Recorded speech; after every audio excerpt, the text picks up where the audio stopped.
not on the live stream live yet. I kindly ask everybody to take your seats. Thank you so much. And before we go live, dear tech team, we're not live yet. I just have to do an announcement, which is important, because we have a lot of beautiful people who came from all across the world, not only European countries. And we will have a part after the keynote speeches by Dr. Asim Malhotra and Dr. Robert Malone, where you, our dear colleagues from different countries, can do additional statements. I know that we told you you can speak 2 minutes, but as last minute, we had beautiful people telling us they also want to come. Please, if you can make sure that we have some speakers who can do 5 minutes, that's a thing that we told them, but the other ones, I please kindly ask you to stick to your even better 90 seconds to 2-minute statements, because otherwise we are running late, and the interpreters in the rooms, they will leave at 6 o'clock. The live stream will stop at 6 o'clock. And it would be wonderful if here's media in the room, if media people get a chance after keynotes and statements to still ask the questions. So I will be very strict. I will say final statement and ask you to stop if you are longer than, I'd say, 2 minutes, but I kindly ask you to probably even try to make 90 seconds statements. I'm sorry for that, but we have so many beautiful people from all across the world here with us in the room today. Thank you, and somebody from Patriots for Europe Foundation, our host, thank you so much, is going to open the stage, and we'll give a sign to the tech team that we can go live. This is MEP Hauser and Andras Laszlo from Patriots for Europe Foundation. They will start, and please assign to the tech team that we can start to go live now. Thank you.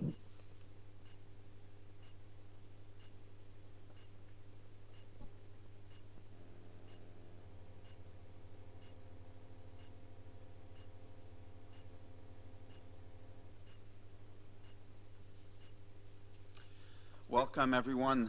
Make Europe Healthy Again is a noble and important initiative the Patriots for Europe Foundation is very happy to have on its agenda. I'm grateful to our Austrian colleagues for their initiative on the matter, because although the pandemic is behind us, the health-related effects, the social and political consequences are still with us today. In order to make Europe healthy again, we need to draw from the lessons learned and make an honest account of the mistakes we have committed. The COVID pandemic shook the world to its very core. The pandemic exposed the vulnerability of mankind in terms of looking out for our individual health, but also in each other, also looking out for each other and the systems we have in place at institutional level, at national level, and at international level. Second, fear exposed the weaknesses of our democracies and how swiftly basic values can be abandoned and freedoms can be restricted. Media and government often shut down debate, arguments, ideas, expertise, and even proof. The secrecy and censorship are still with us today.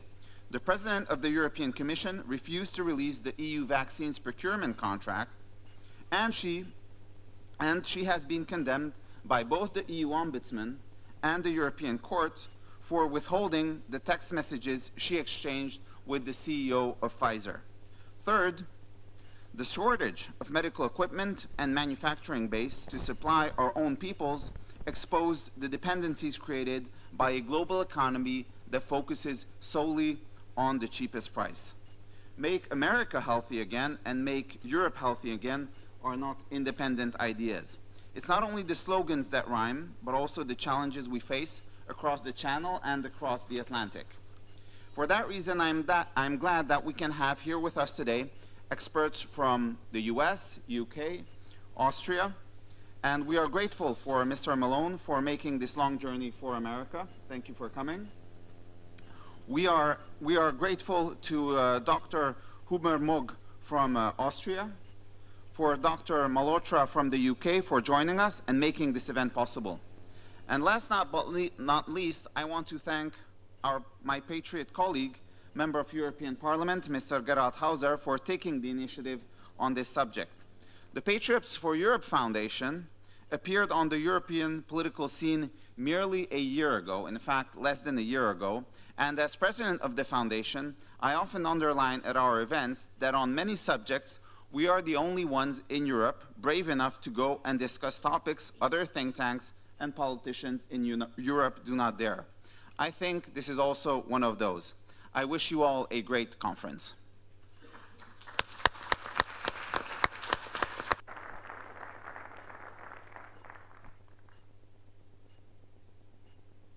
Danke, Herr Präsident Anders Laszlo. Thank you, President Anders Laszlo, for that introduction and the amazing support from the Patriots Foundation for this, I believe, historic event. We all here will become witnesses of the fact that if we band together, we can make Europe healthier again and set it back on the right track. Ms. Maria Hubnerberg is here with us today, and it's important to have this debate here today, but it was a lot of work. It meant a lot of commitment, and I do believe a round of applause is in order for Dr. Hubnerberg.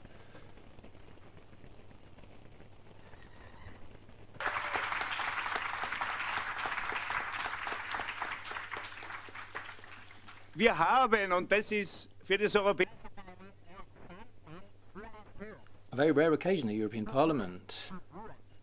We've got a full room here today, despite the fact that a lot of our colleagues from the Patriots are abroad, taking part in the study days in Portugal.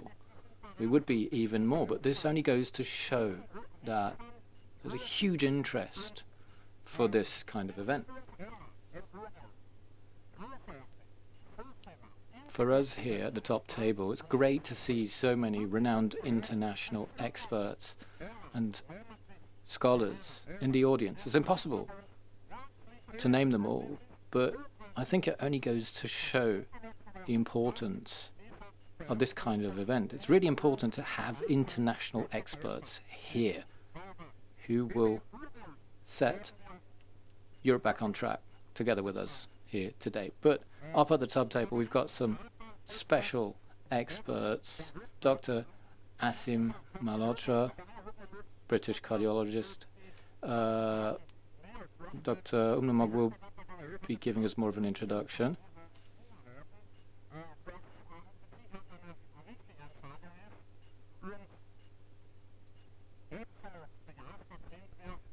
And we're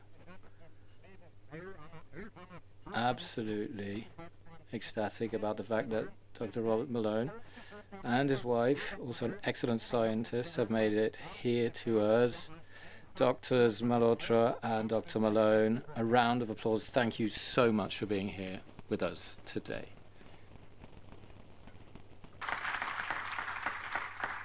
Ich habe ja nur wenig Zeit, werde also spät. I don't have much speaking time, so just a couple of words later on ASIP, but Dr. Malone is one of the important experts who's a part of this important body.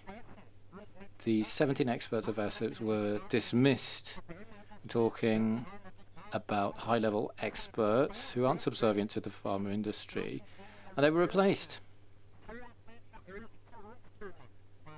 It would be great if we could also benefit from the insights provided by these experts, because here in Europe we are barking up the wrong tree completely. We were told COVID vaccines are effective, that they save lives. Complete nonsense, looking at what's going on here today.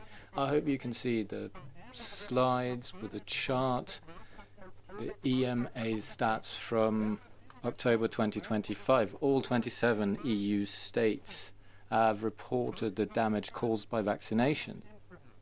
At the time of the COVID vaccinations, EMA was notified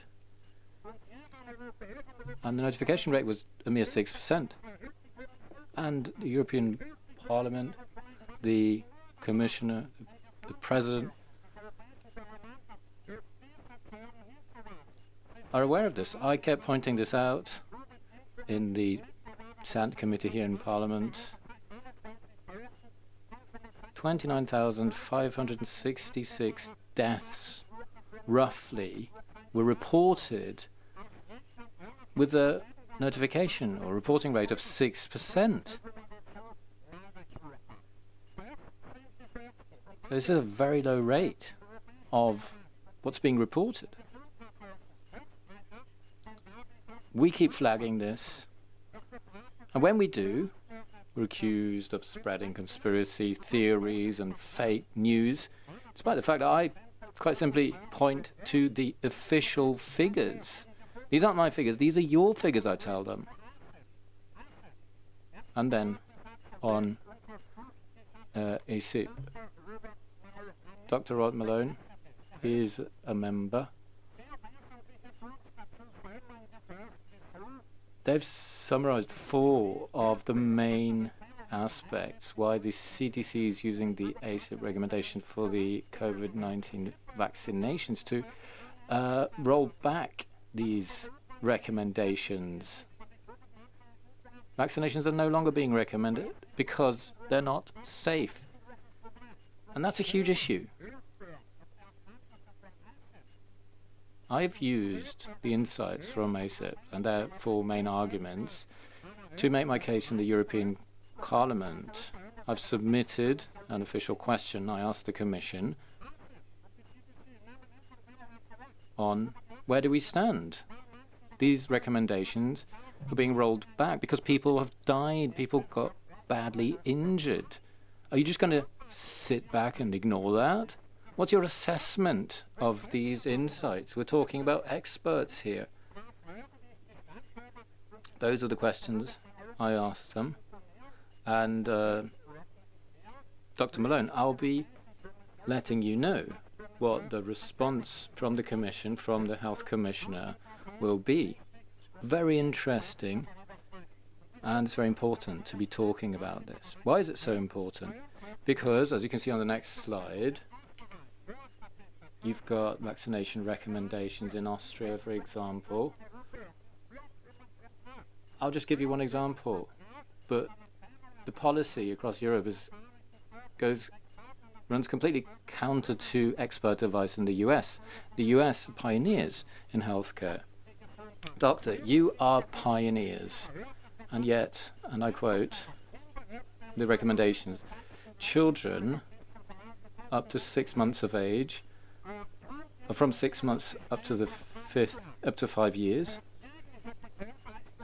basic immunization with 3 vaccinations, and single vaccination after exposure. So they continue to vaccinate children if they've been exposed. That's the approach. And this is why the Commission has been ordering vaccines in Austria. We're stockpiling vaccines because people have understood that they're dangerous. That's why it's important to fight to make Europe healthy again, because we need a health policy that serves our people and not the interests of the pharmaceutical industry. Dr. Hubner-Mogg is leading on this dossier. Thank you for this great initiative. Please join us in our attempt to set things back on the right track and to use the momentum from the US. Thank you for being here today. Thank you for your support. Together, we're stronger. Thank you.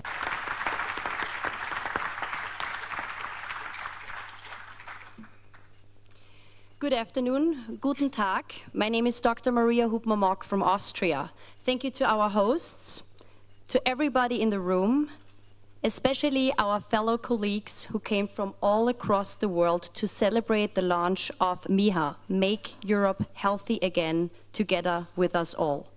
Hello to all the viewers in the live stream, especially to my son Timo, who is watching live right now.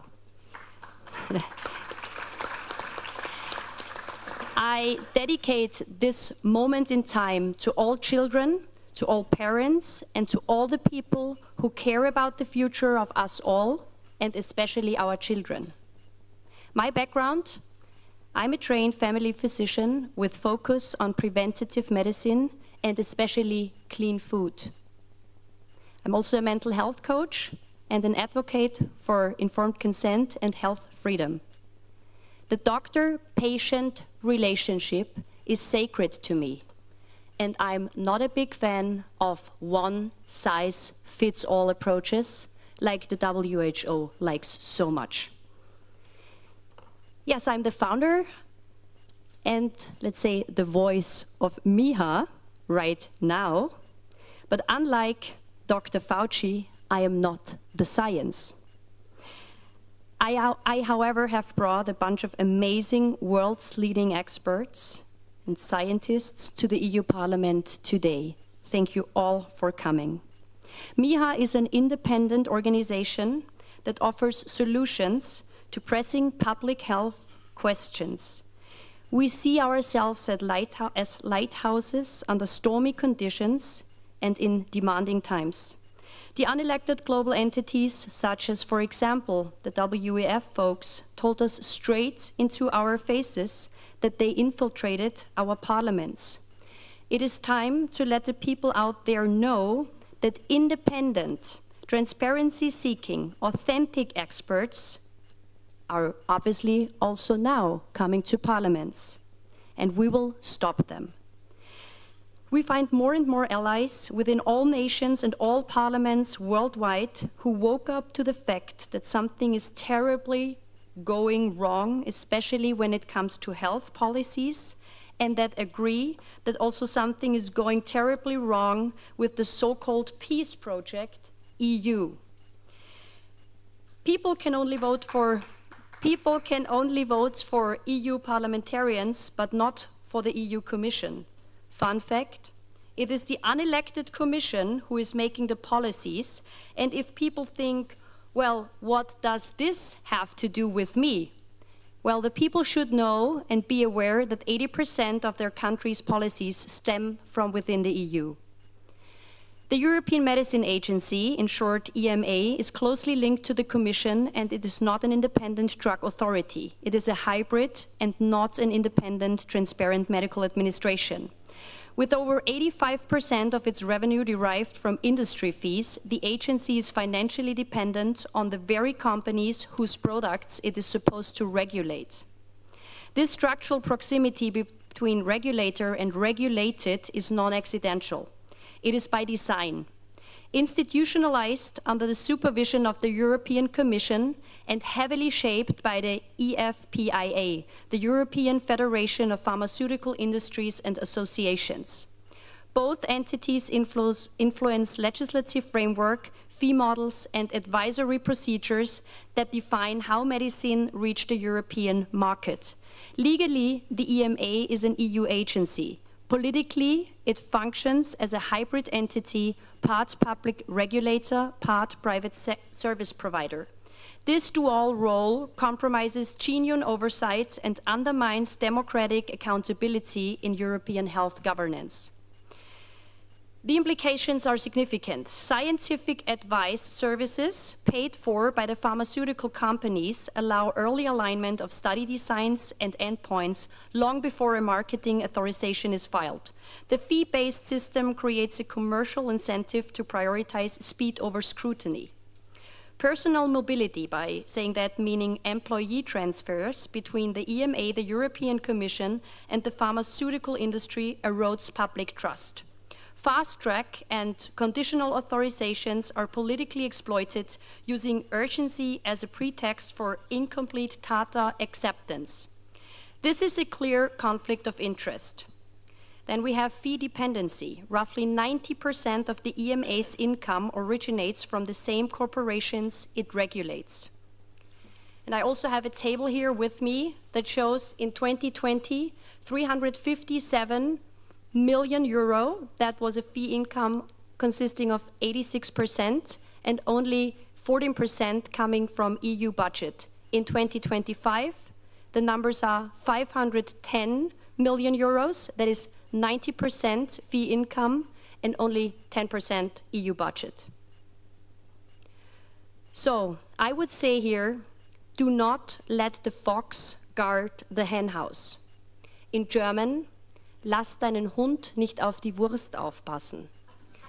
And that means do not let your dog watch over a sausage. And I'm a dog owner and I know what I'm talking about. We have a detailed plan to reform the EMA to a professional authority. Our political demand is separate regulatory work from its financing. EU funds must replace industry fees. Full disclosure of all lobbying contacts between EFPIA, pharmaceutical companies, and EMA officials. Extend cooling off periods for EMA and Commission staff to at least 5 years. Establish parliamentary oversight over scientific advice and fast-track authorizations. No more conflict of interest, no more concealment of side effects, no more pharma-financed studies, and very important, no more division in left and right. We are the team 8 billions united versus the smaller team, corporate capitalism. And before we come to our keynote speakers, I just want to make you aware of a movie that won the Best Film Prize for the Malibu Film Festival on Sunday. The film documentary is called An Inconvenient Study. You can watch it on aninconvenientstudy.com. And by saying that, I want to again tell all of you, I thank you from the bottom of my heart that it's people like you who are fighting for a brighter future for us and our children. Thank you.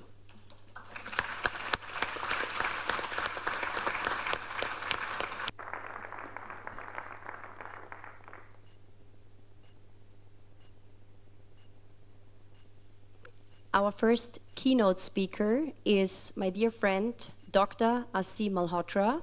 He is a cardiologist from the UK, and I'm proud to announce that he became our Chief Medical and Scientific Officer for Make Europe Healthy Again. Thank you so much, Asim, for your efforts. Thank you for all the work you're doing, and we're interested in your keynote speech. Thank you.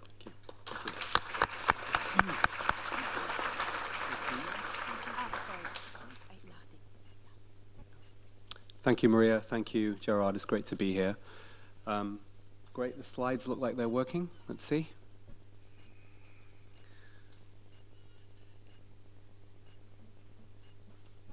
Something's coming up.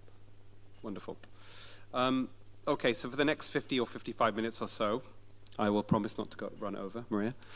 I'm going to just take you on a little journey and give you an overview of what I think is at the root of the health crisis in Europe and even across the world. And I'll also give you a couple of very obvious scientific examples of how distortion of the evidence is taking people down the wrong direction. So, ancient wisdom teaches us that evil is rooted in ignorance. But what is worse than ignorance? The illusion of knowledge.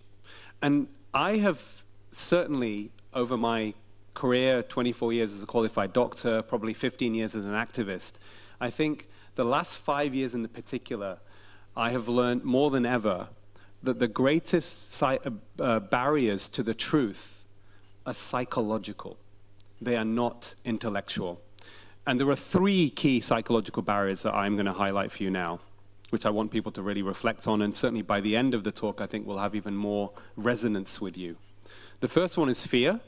In a state of fear, and we've all felt that during the so-called pandemic, that in a state of fear, it inhibits your ability to engage in critical thinking, and it also makes populations and individuals more compliant to authoritarian type regimes. The second barrier to the truth is one called willful blindness, when human beings turn a blind eye to the truth in order to feel safe, avoid conflict, reduce anxiety, and to protect prestige and fragile egos.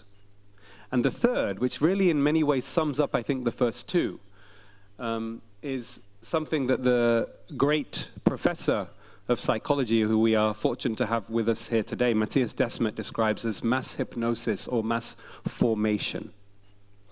The psychology of totalitarianism.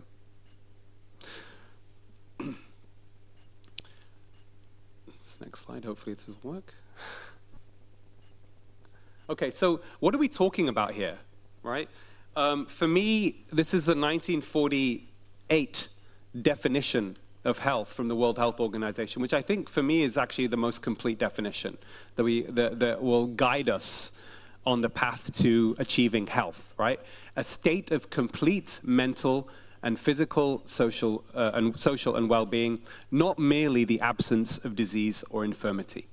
So the question is, how do we achieve that for individuals, and how do we achieve that for the population? This is, in fact, for me, the most important slide that helps us understand the problem. And if you appreciate and understand this slide, everything else starts to make sense. This is the evidence-based medicine triad. It was, the idea was conceived by Professor David Sackett, the father of the evidence-based medicine movement in 1996, published in the BMJ. So if you look in the middle, we are here to try and improve outcomes for patients, relieve suffering, manage risks, and treat illness. And there are three key inputs: individual clinical expertise, or clinical intuition as a healthcare practitioner, as a doctor, the best available evidence, and last but not least, and this is crucial, taking into consideration individual patient preferences and values. It doesn't take a rocket scientist to figure out that if there's a problem with one or more than one of these inputs, at best you're going to have suboptimal outcomes for patients, and at worst you're going to do harm. But the problem is, evidence-based medicine, as many of you know, has become an illusion. It has become hijacked by powerful commercial vested interests. And the degree of that influence of these commercial interests also means that we have created really a pandemic of misinformed doctors and unwittingly and misinformed and harmed patients, okay, as a result of many factors. But there's also one myth we need to address, and Maria kind of alluded to it a little bit earlier. You know, during the pandemic, we heard this phrase from several times from Anthony Fauci, which was trust the science, trust the science. And when I heard that statement, and I said this to Tucker Carlson when he interviewed me for Fox Nation, I said that was one of the most unscientific statements I've ever heard. Because medicine is not an exact science, it's not even close, right? It's an applied science. It's a science of human beings. It's a social science. It's constantly evolving. And this actually was proved correct. David Sackett also said this, and this has been proven to be correct. Half of what you learn in medical school will turn out to be either outdated or dead wrong within 5 years of your graduation. The trouble is nobody can tell you which half, so you have to learn on your own. So the person who I always go to as the Stephen Hawking of medicine is Professor John Ioannidis from Stanford. Professor of medicine, statistics, epidemiology, the most cited medical researcher in the world.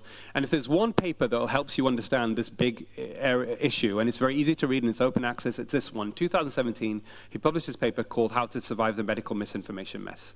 And he makes a number of points. Okay, the first point is that much published research is not reliable, offers no benefit to patients, and is not useful to decision makers. Now, why this is crucial is 20 to 50% of all healthcare activity in the United States of America is either wasteful, harmful, or brings no benefit to the patient because of the poor quality research that underpins what drives the healthcare system and what is spent in the United States.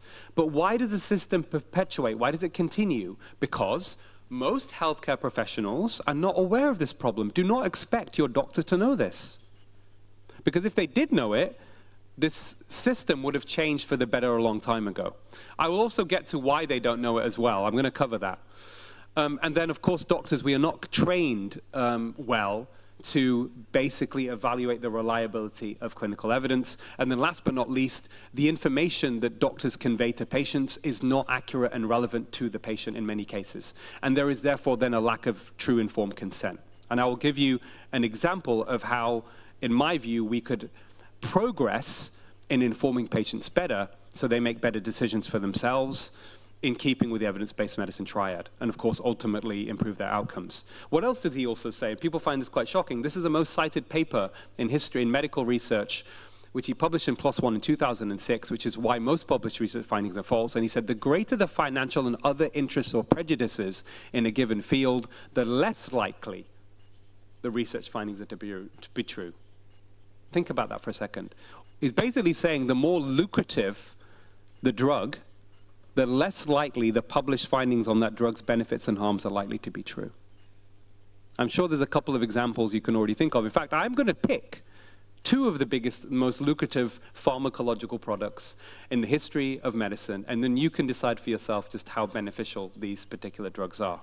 Now, when I went and spoke on Joe Rogan in 2023, the one interesting topic that seemed to get a lot of attention and went viral was my discussion about the overprescription of statins. For people who are not familiar with that, statins are a drug that have been around since late 80s, early 90s. They are a cholesterol-lowering drug, and they are estimated to be prescribed to between 200 million and 1 billion people globally.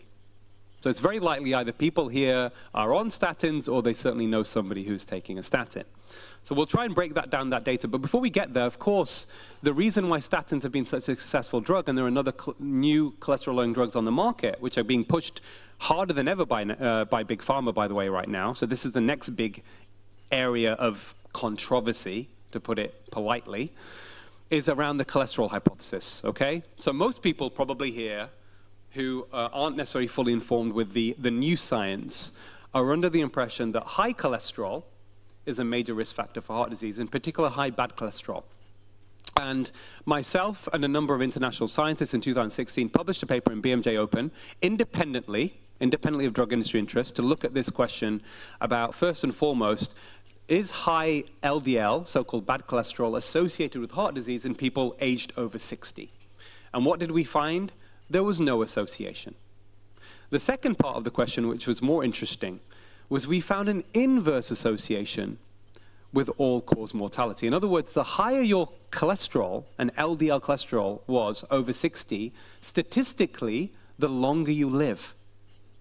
Think about that for a second, okay? That is what we found. Now, that's one bit of research, okay? You've got to look at the totality of evidence. And for me, in this particular area, I do not want to leave any stone unturned. So let's look at other evidence. Well, if you look at populations other than the elderly overall, most people here will be told by their doctor that they have a red flag or be alarmed if they come back with an LDL cholesterol above 3 millimoles per liter. Okay, that's considered a danger zone, right, above 3. So in Denmark, they did the largest study looking at 100,000 participants aged 20 to 100 to try and find the bliss point. After this paper we published in BMJ Open in a separate study, is there a level of LDL cholesterol that is associated with the longest lifespan? Okay, and what did they find? It was between 3.4 and 3.9 millimoles, 3.6 on average, right? You will be told by your doctor still, if your LDL is above 3, you got to lower it, okay? But this doesn't seem to be in keeping with the totality of evidence or certainly independent analysis of the evidence. Now, something else that's thrown in there. I was indoctrinated as a cardiologist and a medical student that the lower your LDL cholesterol, the less you have in terms of heart attacks and strokes, okay? This is almost a mantra that's repeated, okay? For every 1 millimole lowering of LDL cholesterol, you have a 20% risk reduction in cardiovascular events, heart attack, stroke, death, needing an operation. So myself and two cardiologists in BMJ Evidence-Based Medicine decided to publish a systematic review in 2021, and we looked at this question, looking at drug industry-sponsored randomized trials, by the way, 35, which already is a problem because what people don't realize is that most of these drug trials, the drug companies are in control of the data. So what we receive ultimately is summary results of studies that they design, they give to the regulators, which Maria has already alluded to, like the EMA, who get most of their funding in most cases from the drug companies. So there's a big bias here. But let's just take it as gospel truth and just understand that one of the reasons that people are misled is that drug companies' own trials ultimately get deliberately misrepresented to promote their drugs, okay? But what did we find? What is the bottom line? independent analysis, okay? So I've already told you, clearly high cholesterol is not a major risk factor for heart disease, even if it's a minor one or it isn't a risk factor at all. The next question is, does lowering cholesterol make any difference? We found there was no relationship. Let me repeat that. Lowering LDL cholesterol through diet or drugs, and these were very potent drugs that lowered them significantly, there was no consistent relationship with it preventing you having a heart attack, stroke, or death. So when patients come to me, as a cardiologist, I tell them that very explicitly, that in my view, lowering your LDL cholesterol is a complete and total waste of time, and it actually may do you harm. Now, what does the population data tell us? We've said statins have been prescribed to millions of people across Europe, right? Because this is a European talk. So this was a study looking at whether the increase in statin prescriptions to millions and millions of people across Europe, did it reduce cardiovascular death rates? Okay, was there a reduction over a 10-year period?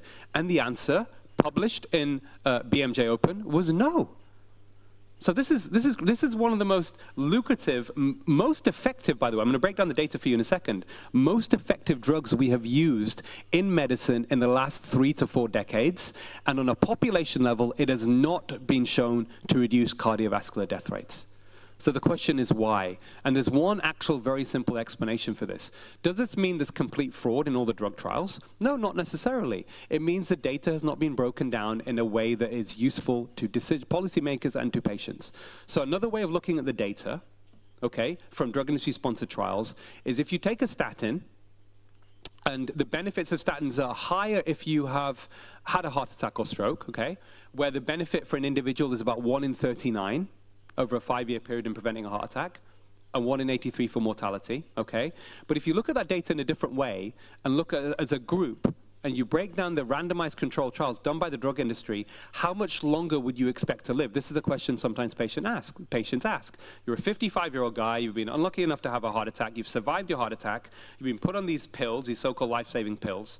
How much longer would you expect to live on average by taking a statin over a 5-year period? And I ask patients and I ask doctors, and they think 5 years extra, 10 years extra over a 5-year period. What does a drug industry-sponsored trial data tell us? Published in the BMJ, just over 4 days. Over a 5-year period, the median increase in life expectancy. Okay?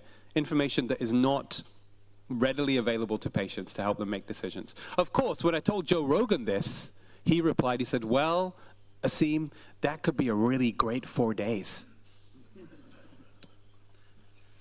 Now, this is the other issue, right? If you look at, and this is me, I'm primarily started off as someone who's an activist on obesity and trying to understand the root cause of the chronic disease pandemic rooted in obesity.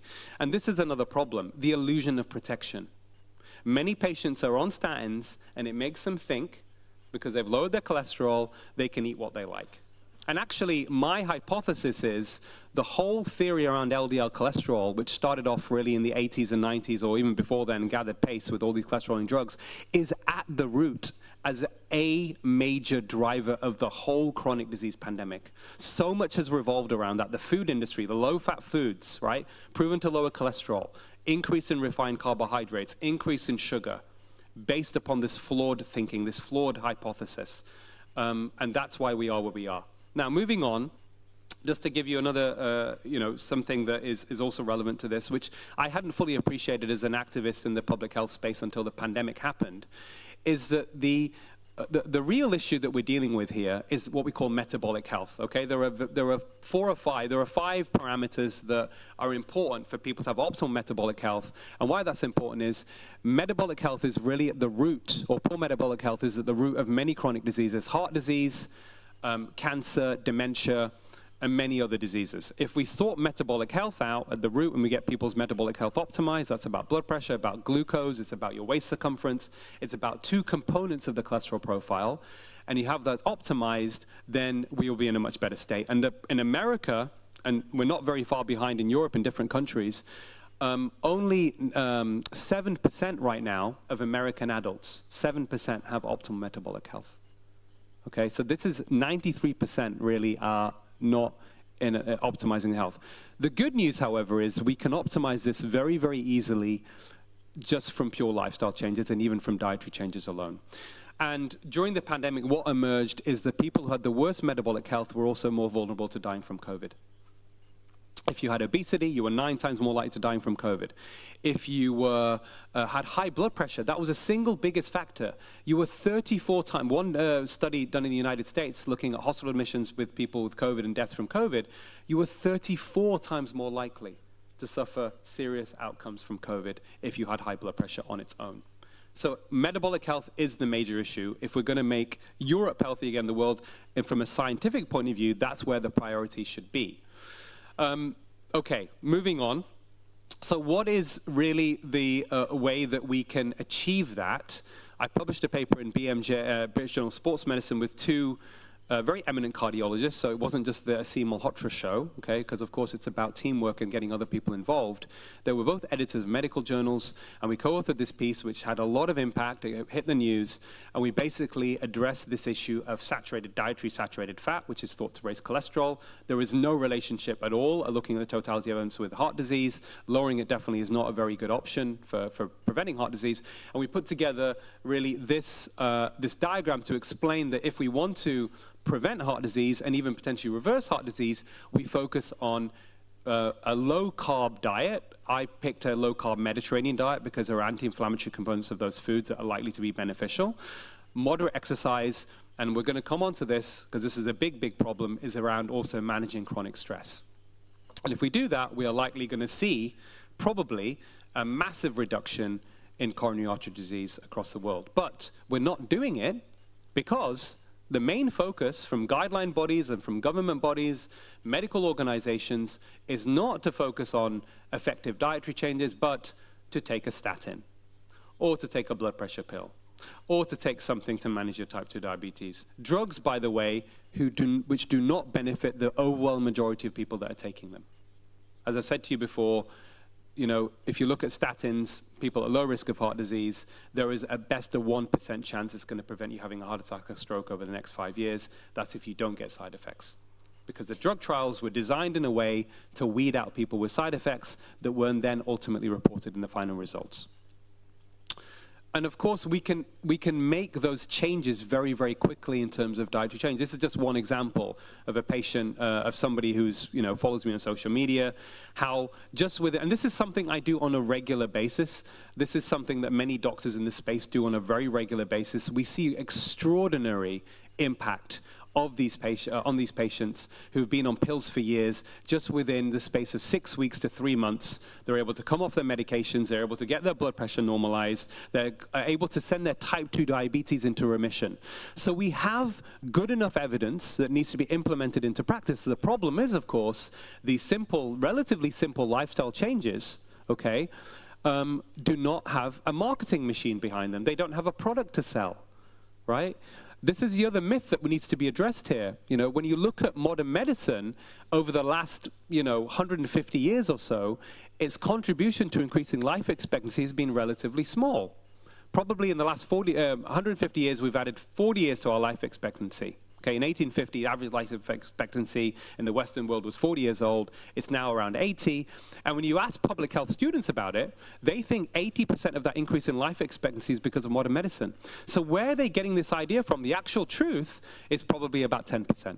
Maybe 3 to 5 years of our increase in life expectancy has been because of modern medicine, because of the, as Anthony Fauci says, the science. No, it's about things that have happened in public health: safe drinking water, better sanitation, seatbelts in cars, better nutrition in terms of, nutritional quality to stop nutritional deficiencies that lead to immune dysfunction. These better housing, right? These are the basics that we need for a healthy society that we need to remember. Very briefly, just because it's an interesting topic of mine and my area of research, and the next phase, I think, that needs to be looked into, most cardiologists will not think or believe that it's possible to reverse heart disease. There is some data, actually, where this is possible. It's not the highest quality level of data, but it showed that this can happen, and that was in India. And a cardiologist in India for the last 20, 25 years has been taking patients with severe heart disease who didn't want to have a bypass operation, they didn't want to have a stent procedure, and he put them on a healthy lifestyle plan. And that lifestyle plan consisted, because they were devout Hindus, of a high-fiber vegetarian diet, of 2 30-minute brisk walks a day, and something called Raj Yoga meditation for 40 minutes, okay? Now, Raj Yoga meditation, interestingly, isn't just about breath work or meditating. It was actually a mindset change. about getting members of the people that had heart disease of their family in to this ashram for 7 days, sitting down with them and going to the roots of what was driving their anger, okay? What was really the problem? What was the issue? And trying to get them to think differently. Anyway, 2 years later, after starting this lifestyle plan, he published his data. They had repeat angiograms, and extraordinarily, and this is unheard of, and I had to go and see it to believe it. I went to India to see the patients, to see the angiograms. In the people who had adhered to the lifestyle change, there was an average reduction in their blockages of 20%. A 70% narrowing became 50. A 50% narrowing became 30. And it's like, how is this even possible? He did a multivariate analysis, so he tried to figure out, what was it? Was it the diet? Was it the moderate exercise? Or was it something else? And the only independent factor that showed reversal of coronary artery disease was 40 minutes of Raj Yoga meditation a day. Heart disease is not fixed. It is a chronic inflammatory process. That's what I've highlighted in my papers, which means it's a dynamic and it can change. So how do you explain that scientifically? We didn't have the good enough scientific data to explain that. But what I can tell you on a population level, if you are under chronic stress to a large degree, which probably most of us here maybe are, it's the equivalent when it comes to heart disease of smoking 20 cigarettes a day. So if you can switch that off, it means the body's natural mechanisms with everything else can probably start some kind of healing process in the arteries. And we have data, this is published in the Lancet, and it shows that there are different mechanisms, several different mechanisms how chronic stress can drive heart disease. One is what we call through sympathetic overactivation. People can appreciate that. Your blood pressure goes up, heart rate goes up, etc., and that can drive disease itself. But what it also does, it promotes chronic inflammation. And that is at the heart of how heart disease develops. So we know now that people who have higher levels of subjective emotional stress, measured objectively with surveys, have been linked to higher markers of inflammation in the blood. And of course, they then showed in this study that it also worsened outcomes. So we've got some good enough data now to explain how chronic stress can cause heart disease, but it is reversible. Okay, moving forward. How do we sort this whole situation out? So I remember seeing a patient in 2015 that came to see me, and there's a guy who was an airline pilot. He had a heart attack. He was put on lots of medications, including statin drugs, and he started to feel terrible within several months of taking these pills. He had followed government advice. He was a good guy, right? He was following the low-fat diet, right? He was running. He was doing loads of exercise, okay? But he kept gaining weight. And then he had a heart attack in his 50s, and he thought, how has this happened? And he started to do his own research. He couldn't fly anymore as a pilot, but he was a mathematician by background. So he started to actually look into the research papers. He came across my work, and he decided he was going to change his lifestyle. So he cut out all the carbs. He went on a low-carb Mediterranean diet. He looked at he had erectile dysfunction, he had brain fog, he had muscle pain, and he realized it could have been the statin. So he started coming off all his pills. He changed his diet. Within 3 months, he'd lost 3 stone. He never felt better off all his pills. And then he came to see me, and it was strange. He'd already done this himself, and he thought, I should have some humility here. Maybe I'm not doing the right thing, although I feel great. But I trust Aseem Malhotra, so I'm going to go and see him privately. And he came to see me, and his guy walks in. He tells me a story that he had a heart attack, he had a stent, he survived it. And he said to me, I'm not sure about the next thing I'm going to do. I stopped all my pills, and that was a little bit of a shock. I want to do Ironman next year. Can I do Ironman? Can I run, do all of this, run whatever it is, 28 miles and swim 100 miles or whatever it is? And I thought this was extraordinary. And he's doing really, really well. And his name is Tony Royal. And this is in 2022, and I'm in constant touch with him. And this gives you an example of what can be achieved from the most extreme side of the situation. A guy that has, through informed consent, stopped all his pills, okay, and is doing really, really well. And I wrote this up in a journal, and basically this case study, and we said that actually when patients are fully informed, that this is an example, they tend to choose less treatments. And they're given alternatives. And that, in the NHS in the UK, extrapolated, could actually save the National Health Service billions just from informed consent. Think about that for a second. Of course, when patients are fully informed, they choose less treatments. And we published this, and of course, it got a lot of attention. There was some pushback, of course, which I'll come on to. But that was the front page of the Daily Express, ditch the pill, beat heart disease, et cetera, et cetera. Okay. Next example. So I've given you an example of statins and the limitations, of course, okay, and what can happen if people have alternatives to taking statin pills. The other issue to discuss very, very briefly, I'm not going to go into a lot of depth on it because I know Robert will probably speak a little bit more than me about it, but I got involved in this situation around the COVID mRNA vaccine. Long story short, I trusted that it was a vaccine. I didn't obviously have any idea this was a novel therapy at the beginning. I took 2 doses myself, in part coercion by my father, who was very concerned I would get COVID and die. And then I went on Good Morning Britain to help promote and support tackle vaccine hesitancy amongst high risk. At no point from the beginning did I even feel that people at low risk needed it, because I'd done all the analysis and knew that people at low risk, people who are younger, were not at risk of COVID. But I felt there may be some benefit for people who are older. And then 6 months later, my father, who was a vice president of the British Medical Association, suffered an unexpected cardiac arrest and died. And then I ultimately came to the conclusion from his post-mortem findings and later research that this was linked to the COVID vaccine. I published this paper in 2022 in the Journal of Insulin Resistance. It's a 2-part one. It's very extensive. I explained everything with the COVID vaccine up to that point, calling for it to be paused, but also I explained how we had got the situation so badly wrong because of structural failures in the system. And the first person to call me after I published this, and it went on GB News as I came out of the studio, and I don't know if he knows this, but the person that gave him his number was actually Robert Malone, and it was Bobby Kennedy Jr. And it was a phone call from him, and I thought, and he said, Asim, it's Robert Kennedy Jr. here. I just want to thank you for your courage. And that's how we started our friendship and relationship, of course, and then obviously things moved on from there. And then we moved forward to just a few months ago, right, from influence from many people in this space, and thank God, is that, there was an announcement that made the news that he had basically stopped $500 million worth of investments in mRNA vaccine development in the United States. And there had been an analysis done separately within HHS from an organization called BARDA. And I was curious, and I was looking at the, because this was kind of like, it came a little bit out of the blue. I was very happy to hear this, of course. But exactly, how they come to this decision. And one of the chief medical officers within HHS is a guy called Stephen Hatfill. And he went on Steve Bannon's Steve Bannon's show. And I relayed this information at the Reform Party conference as well, which we'll come on to. And this is what he said. He said, the side effects of this gene therapy were so enormous and progressive, it was difficult to fathom. The millions of molecules of mRNA entering the cell is creating biochemical havoc.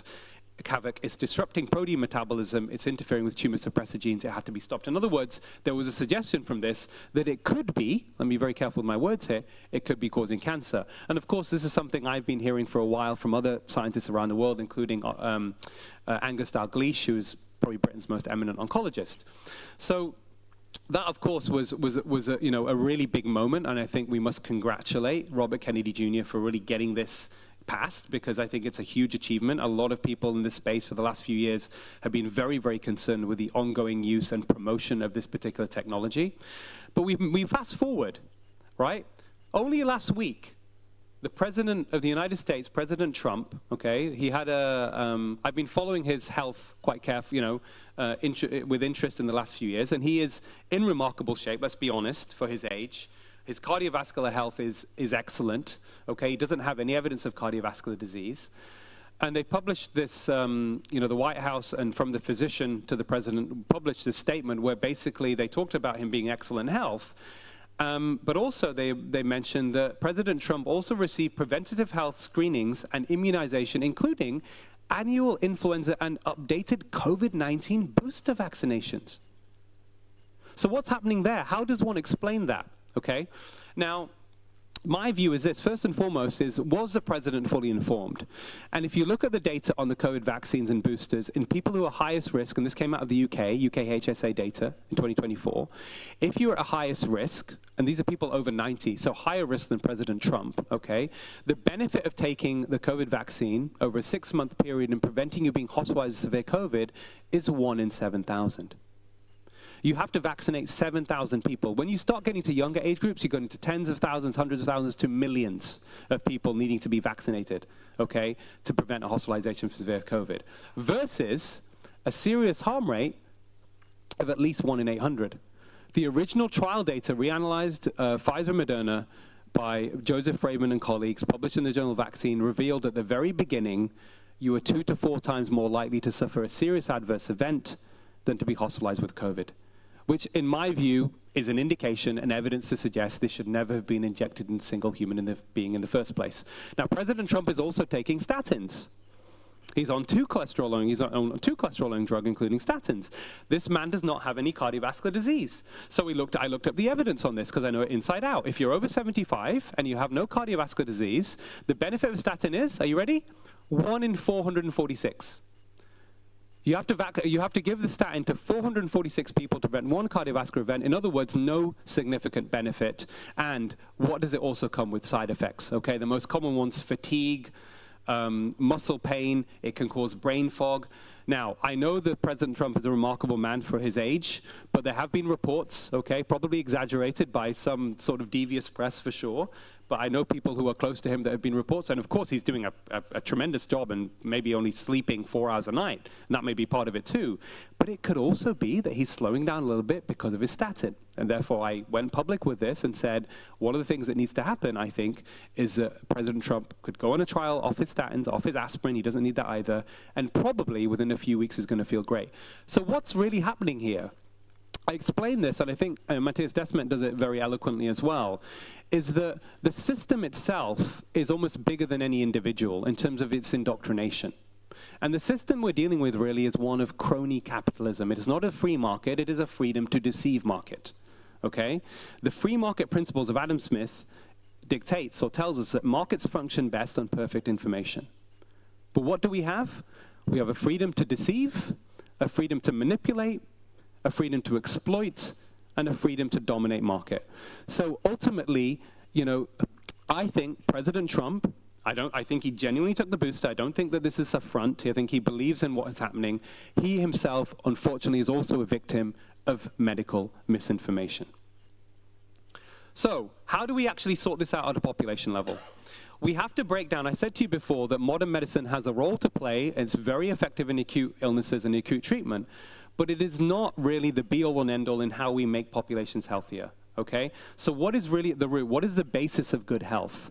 And the CDC's health impact triangle model actually tells us socioeconomic factors.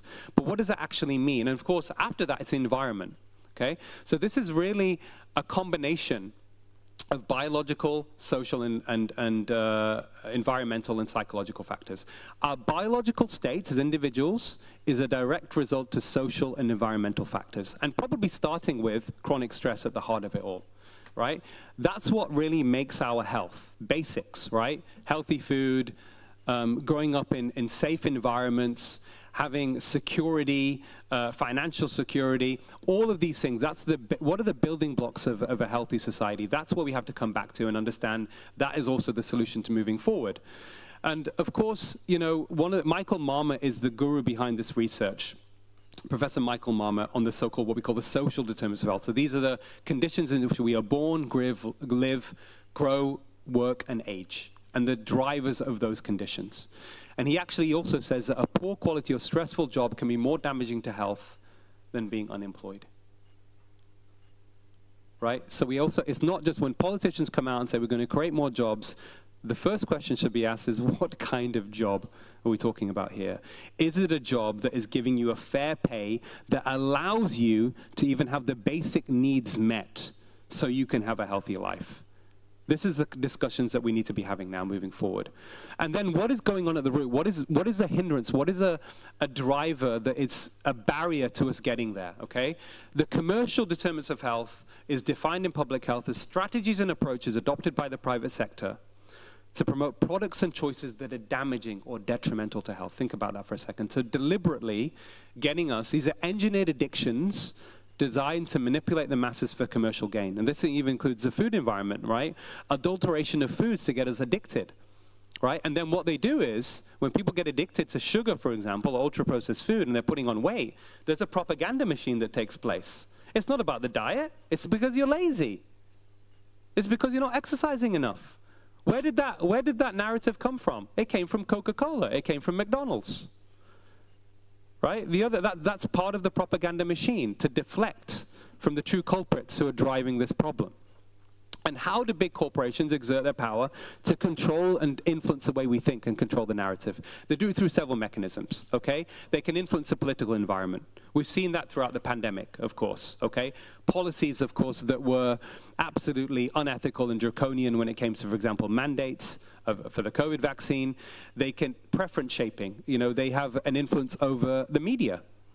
You know, it was Malcolm X that said the media is the most powerful entity on earth. It can make the innocent look guilty and the guilty look innocent. So if they have control over how we think and what we do, this is how it also ultimately affects our mental and physical and social well-being. Capture the knowledge environment. University research for medical studies, it used to, you know, if you go back pre-80s, most of it came from public funding. It was less corruptible. Doesn't mean it was perfect science. It was always going to be flawed, but less corruptible commercial influence. Most of the funding now, when it comes to medical research, comes from the drug companies. But I'm going to come on to exactly how they operate and why they operate in the way they do in a second. Because they may not be bad entities, right? They may not be, but I will give you that diagnosis shortly. Then they have the legal environment. You know, they can influence the law to suit their aims, so that they basically, you know, what's this issue about limited liability? Why do we have that? We had that with vaccine manufacturers. We had it with COVID, that if people got vaccine injured, those companies who come up with this novel technology were not therefore liable. This is not ethical, and it is not democratic. So what they are doing is they are introducing and manipulating and perpetuating unethical, unscientific laws that then ultimately need to be overcome or changed to tackle the structural drivers of these problems. And then, of course, they have something called extra-legal environment. That's called opposition fragmentation. So they want to keep the conflict latent. They do not want this conversation to be taking place right now in the European Parliament. They do not want this to be happening because we are exposing the truth. They want to keep the conflict latent. They want to keep it hidden. And what do? They engage in tactics to smear and character assassinate the types of people who are exposing this. And as Noam Chomsky says, the general population don't know what's happening, and they don't even know that they don't know. So the solution is to really elevate the greater truth. That's how you change hearts and minds. Now, how bad are we? Coming to the end of the talk now. You're pleased to know. There's lots more to hear. But how do we diagnose this problem? This is something I came up with. But just to give you an example, so I've said this at talks before, but I can't, not repeat it again because it's so extraordinary. The Vioxx scandal, essentially, Merck were fined almost $1 billion in 2011 for fraud committed during the rollout of and marketing of the drug Vioxx, which was an anti-inflammatory drug that was put out in the 90s, thought to be better than ibuprofen, and ultimately it was found they committed fraud, and it was found to increase cardiovascular risk 2 to 4-fold, responsible for the deaths of probably at least 60,000 Americans. And when the litigation was taking place, and John Abramson in this picture on the opposite of Joe Rogan, who's a Harvard doctor, been involved in the litigation process, internal emails were released amongst Merck executives, and the chief scientist of Merck basically alluded to in one email, when the drug was being marketed, they basically knew. It's a shame about the cardiovascular effect of this drug, but the drug will do well, and we will do well. This is before 60,000 Americans were killed. Now, what do you call that kind of behavior? Any sort of thoughts? All right? People can call it bad, evil, whatever, right? I think this is a good definition or diagnosis of psychopathic. Now, in the book, The Corporation, if you haven't read, I trust you to please read it, and also read The New Corporation more recently, which also talks about the World Economic Forum, by Joel Bakan, law professor. And in The Corporation, Robert Hare is a forensic psychologist who was behind the original DSM International Criteria for Psychopathy. And he says, big corporations, not individuals, as legal entities, in the way they conduct their business, fulfill the criteria for psychopathy. Callous unconcern for the safety of others, incapacity to experience guilt, repeated lying, and conning others for profit. Does this sound familiar? Yeah, it sounds familiar, doesn't it?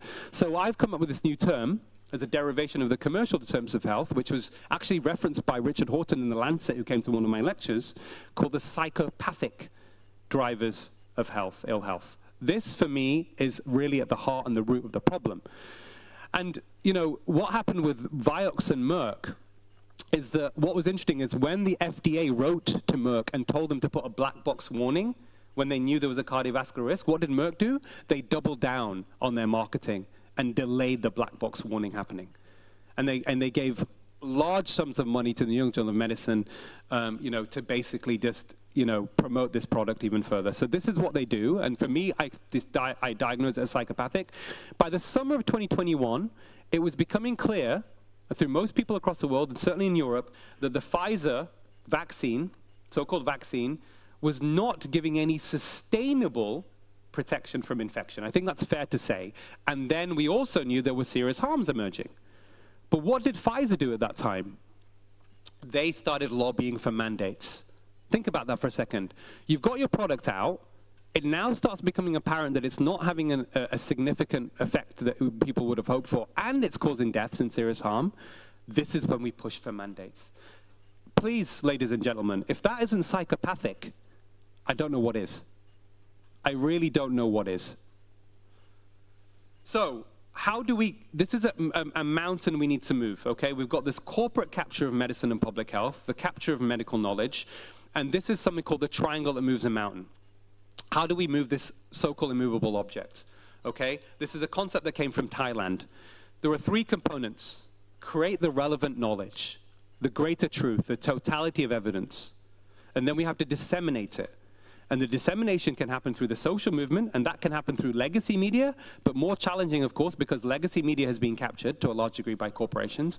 We have alternative media as well. And that's having a huge impact. And I have no doubt it played a massive role in the election by a clear margin of President Donald Trump in the United States because of the likes of Joe Rogan, because of the likes of Tucker Carlson and Megyn Kelly and all the alternative media, because people have an appetite to listen to people who are genuinely speaking a truth from a place of integrity. And there are many people out there, many people in this room, who are so obsessed and so courageous and want to get that out, that has such a powerful effect. Matthias Desmet talks about it as a kind of resonance, right? This is part of our solution. So we've got that other mechanism. And of course, last but not least, we need to engage the policymakers. We need to engage the politicians because they have the power over these unjust, unscientific, and unethical laws to change them. And I will give you at least one or two things that we can do. But we also need to appreciate the challenges, all of us, right? No one is immune to being attacked here. And one of the lessons of public health advocacy, okay, is that as evidence changes, this is from Simon Chapman, who was behind he talks about his 38-year career in tobacco control and public health advocacy. And he says this, and this is part of the problem also with where we are right now. He says, careers are often built on a lifetime commitment to a particular phase of evidence, but if the evidence changes, it is absolutely critical for public trust in the integrity of public health that we acknowledge that the facts have changed, and accordingly that we have changed our minds too. Right? As evidence changes, we have to, as doctors in the profession, say things have changed because that maintains the trust. If we stick to old evidence when people are getting vaccine injured and they're not talking about it, then the trust declines. But also he says this, you have to grow a rhinoceros hide, okay, a thick skin, because as soon as your work threatens an industry or an ideological cabal, you will be attacked, sometimes unrelentingly and viciously. In 2019, the Mail on Sunday newspaper, when I spoke in the British Parliament about type 2 diabetes reversal and about transparency in the prescriptions of statins, did a front page article attacking me and two other doctors, basically saying, this is one of the most impactful newspapers in the country, saying there is a special place in hell for the doctors who claim statins don't work. And there was a picture of myself and two other people. As a result of the article, I lost my NHS job. I couldn't get it back. I carried on my campaigning, of course. And ultimately, the Mail on Sunday was sued by the two other people. I didn't get involved in it. My mum had just died. I thought I'd carry on with my campaigning and just take the hit on the chin and carry on my campaigning. And the two other people, Zoe Harcum and Malcolm Kendrick GP, they won their libel case last year, and they were paid hundreds of thousands in damages. Okay, and that's a great result. For me, it was a moral victory. But these are the kind of things that can happen. And I thought maybe this now, they would be a little bit, the media may be a little bit more wary of defaming Dr. Aseem Malhotra, okay? But no, it really ramped up recently when I went and spoke at the Reform Party conference and relayed a lot of the information I relayed for you here today about psychopathic determinants of health and the COVID vaccine. And I was described in the British Parliament by the Prime Minister, okay, who made factually incorrect statements and misled Parliament, who suggested that I had linked all vaccines to cancer when I was conveying the information of Britain's most eminent oncologist, and essentially calling me a dangerous extremist, a conspiracy theorist, spreading poisonous lies out from the Secretary of State for Health. So for the last few weeks, it's been an interesting time for me. But I thought, you know what? You know, I always remember the words of Martin Luther King, right? He said, if you can't fly, you drive. If you can't drive, you run. If you can't run, you walk. If you can't walk, you crawl. But keep moving forward. So what do we have in our armory to come out? Because one of the accusations proposed against me and other people, including Robert Kennedy Jr., is when we're talking about greater transparency, they are throwing it on us, saying that we are fueling distrust in the establishment.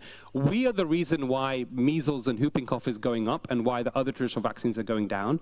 But that is not true. So we came back. And the first thing is, and this is extraordinary that this happened. There was an article in the British Medical Journal based upon me and the fact that doctors were complaining, some senior doctors were complaining that I should essentially have my medical license stripped. And there was an article in the BMJ literally about me. And BMJ have this process called rapid response, where everyone can write in and they can publish a response. Can you imagine? For 4 weeks, I'd sent a response in, an article about me, and I had no right of reply. It's like that you're under trial, you're being accused of something, and you're not allowed to give a defense. But eventually, good on the BMJ, they published and they looked at it and they went back and forth, their own internal peer review, if you like, to look at, and if you look it up, the letter, it is extraordinary what they published, which they haven't published before. People were shocked. They published the fact that I'd said what Stephen Hatfield said, why the vaccine had been, you know, the investments in mRNA technology had happened in the US. They published that I wrote that there was a mechanism of published data showing how it's possible the COVID vaccine could cause cancer. But I also said this. I also said that because the barriers to the truth are psychological, and eventually we will get to a greater truth from a complete independent analysis, and if it shows, like we believe to be true, that this vaccine was going to cause more harm than good from the beginning, the barrier to the truth will be psychological, and we have to have compassion for the fallout, because one of the reactions right now to this message is cognitive dissonance, people doubling down on their prior belief systems. And then I had to also hit back because the Secretary of State for Health, who also, indirectly I believe, had contacted my employer, which I think is not apparently proper, to try and get my employer to put pressure on them to release me. He had also defamed me. I'm all for constructive dialogue, but at the moment I'm in consideration of whether I also take legal action against the Secretary of State for Health for defamation and sue him. I'm not saying I'm doing that, but I had to get my message out there, at the very least, to get the thing across. And then with the brilliant Andrea Nazarenko, who, in my view, is one of the most upcoming, brilliant academic psychologists in the United States, who's here with us today, we published a paper in a journal in America that started by James Lyons, and we managed to get it peer-reviewed and get it out quickly to really set the record straight. It is a COVID mandates and lack of transparency in COVID-19 vaccine safety that has fueled the distrust, and it's time for an apology. It's a time for an apology from governments and medical bodies that impose these draconian measures on people. Okay, it's a start. Of course, there needs to be accountability. But the first thing they need to do, when you make a medical mistake, we are taught this. We don't do it very well as doctors, but the best doctors do this. You acknowledge the mistake that's been made. You apologize. You offer compensation if need be. But more importantly, what patients want, they want to make sure that whatever happened to them doesn't happen to anybody else again. And that's what we need more than ever. So we published this, and I thought, you know what? We have to make the injustice visible. Right? That was Gandhi's philosophy. If you want to create a revolution, make the injustice visible, because most people are intrinsically good. They want the truth and they hate injustice. So we managed to get it into mainstream. Daily Mail USA, which is the most read online health newspaper in the world, published our study. It went on MSN News. It's hit Australian mainstream news. We've started, hopefully, to shift the paradigm further forward. So just finishing up now, right? Yeah. Okay. So thank you. So just finishing up, right? Let me repeat this again and again and again. If we want to make Europe healthy again, want to make America healthy again, corporate power must be a public health priority. I'm for a free market, but I'm not for a freedom to deceive market, okay? And it's ultimately self-destructive. And then what can we do? One simple thing, if you can take away from this, we will not improve the healthcare system and improve people's health until we correct commercial distortions of the scientific evidence.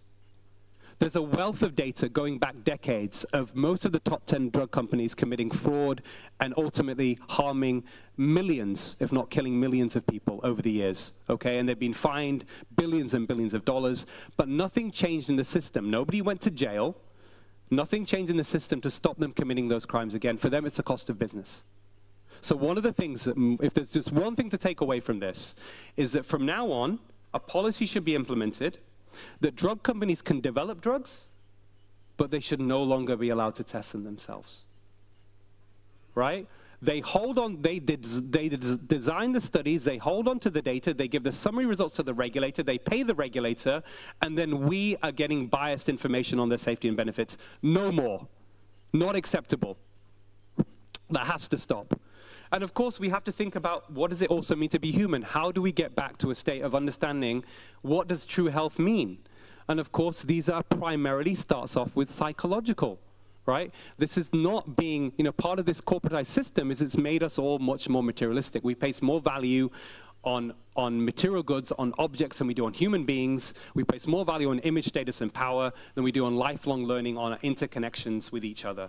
That's what makes us human. That's what gives us more likely to have sustainable, good mental health, right? We have to think about that. But it also means acting from a place of virtue and speaking what we believe our authentic truths. Freedom of speech is so important, right? Because we don't get to a greater truth unless we listen to everybody. That means no censorship, even if we disagree with them. We have to go into conversations thinking that we could be wrong, right? So really, it comes from also being, humble. It's about humility.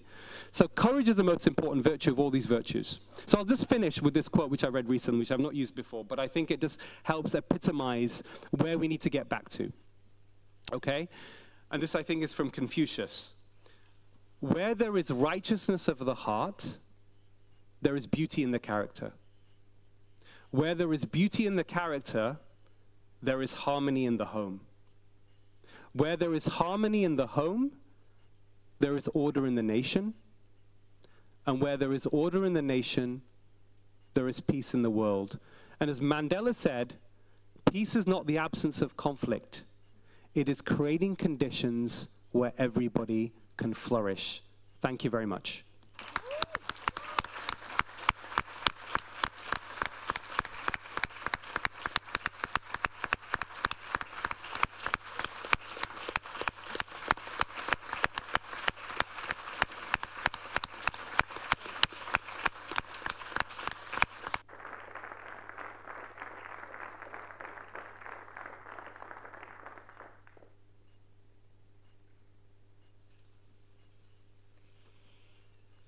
Our next speaker, Dr. Robert Malone, physician and mRNA pioneer, and recently he got elected to be one of the ACIP members in the United States of America.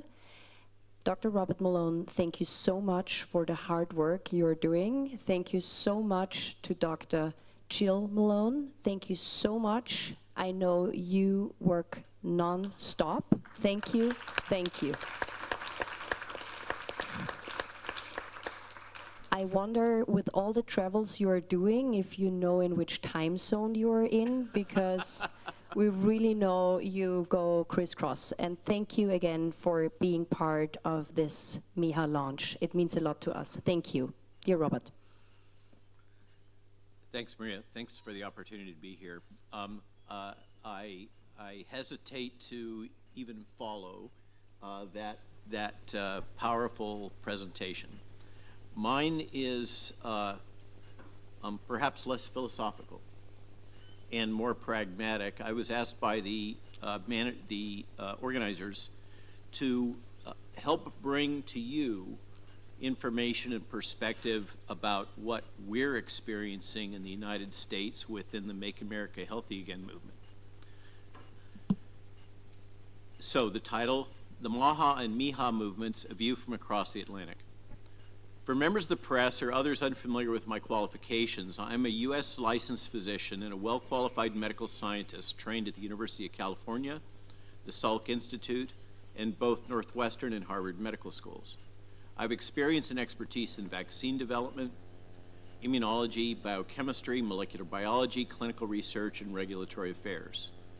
I was the original inventor of manufacturing, delivering, and using synthetic mRNA as a drug, including for vaccine purposes, when I was 28. Okay, so for those that are going to assert that I'm a mass murderer, forgive me, I was only 28. I currently serve as a medical advisor to MAHA Action and as co-chairperson of the CDC Advisory Committee on Immunization Practices, appointed by Secretary Kennedy. My primary purpose here is to brief the meeting about Make America Healthy Again initiatives, including the ongoing reforms at the U.S. Centers for Disease Control and Prevention, otherwise known as the CDC, and in particular the CDC Advisory Committee on Immunization Practices, otherwise known as ACIP. I'm not here to advise or even to pretend to fully understand European politics or the Make Europe Healthy Again movement. My hope is that the progress being made by the grassroots bipartisan MAHA movement in the United States can provide examples which may be useful to the MIHA movement in Europe. Now, my caveat that I have to say here now, because I am officially a government employee. My opinions expressed here are my own and do not necessarily represent those of the U.S. government, the U.S. Centers for Disease Control and Prevention, and or the CDC Advisory Committee on Immunization Practices. So we have that clear. Starting off, focusing on medical ethics and the principle of subsidiarity, something that Americans rarely hear about. I hope and trust that you share my strong support for both individual informed consent as defined by the Nuremberg Accords and the Helsinki Agreement, as well as the principle of subsidiarity enshrined in Article 5, Section 3 of the Treaty of the European Union, or TEU. In my opinion, in medical treatment matters, the patient is the lowest effective level of governance, for if we're not allowed to govern our own bodies and what medical treatments we accept, then there can be no personal freedom and there can be no proportionality. The cornerstone of this ethical structure is the principle of patient-informed consent, which were widely violated during COVID. In a free society, citizens must have the freedom to decide what medical procedures they wish to accept for themselves and their children. They must be provided complete, transparent access to the full spectrum of information concerning risks and benefits of a procedure, including vaccination. And they must be allowed to choose whether to accept a medical procedure, whether or not it is experimental, without being subjected to coercion, compulsion, or enticement. This is the bedrock of 20th century bioethics. I'm afraid that in modern 21st century, utilitarian bioethics are taking a different tact. But I'm an old school 20th century guy. The interests of the collective society should not outweigh the rights of the individual to bodily autonomy. The principle of subsidiarity was introduced in the Maastricht Treaty of 1992 and reinforced in the 2009 Lisbon Treaty to balance EU integration with national sovereignty due to ongoing bureaucratic competence creep, which is eerily similar to the mission creep seen with the CDC and many other U.S. federal agencies. More about this later. As a reminder, this brilliant foundational document of the Treaty on European in Article 5, Section 3 states that under the principle of subsidiarity, in areas that do not fall within its exclusive competence, the Union shall act only and insofar as the objectives of the proposed action cannot be sufficiently achieved by the member states, either at central level or at regional and local level, but can rather, by reason of the scale or effects of the proposed action, be better achieved at union level. Obviously, we're talking about this building that we're in, and particularly the European Council. The institutions of the Union shall apply the principle of subsidiarity, shall apply the principle of subsidiarity as laid down in the protocol on the application of the principles of subsidiarity and proportionality. National parliaments ensure effective implementation of the principle of subsidiarity through the procedures set out in that protocol. In my opinion, the current European Council appears to be routinely violating this central principle. The bizarrely counterproductive decisions centrally made and then forced on EU member states and citizens in the name of, quote, public health during COVID illustrate the consequences of permitting routine violations to Article 5, Section 3. The toll in economic and social damage, sickness, death, and loss of faith and legitimacy for public health and the healing professions is profound and cannot be easily repaired. Consequent to this heavy-handed mismanagement, we now face a similar crisis in confidence in public health and medical caregiver confidence legitimacy in the United States. We got the same problem. Only we don't have the principle of subsidiarity written into our Constitution, so you're one up on us on that.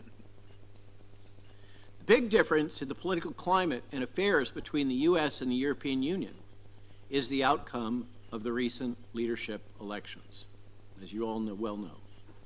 You have Ursula von der Leyen. I've heard other ways of expressing her name. And we have Donald Trump and his close ally, Robert F. Kennedy Jr. President Trump and Secretary Kennedy share a deep, long-standing commitment to the overall health of the citizens that they serve, and in particular to America's children.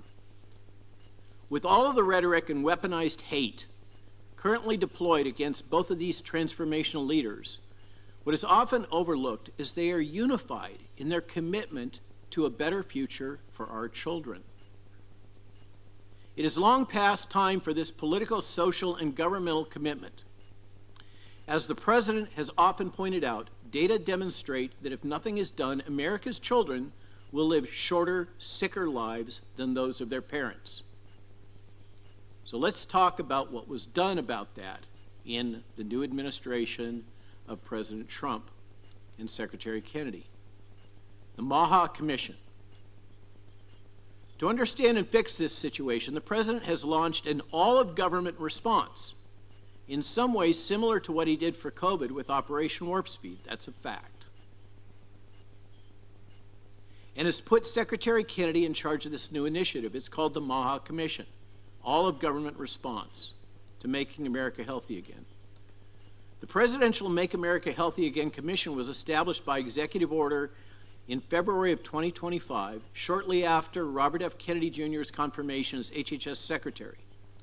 Chaired by Kennedy, the 14-member commission includes leaders from HHS, USDA, EPA, NIH, FDA, and other agencies. Its mission focuses on addressing the chronic childhood disease epidemic, ergo obesity, diabetes, autism, mental health disorders, by identifying root causes like poor diet, environmental toxins, over-medicalization, and inactivity.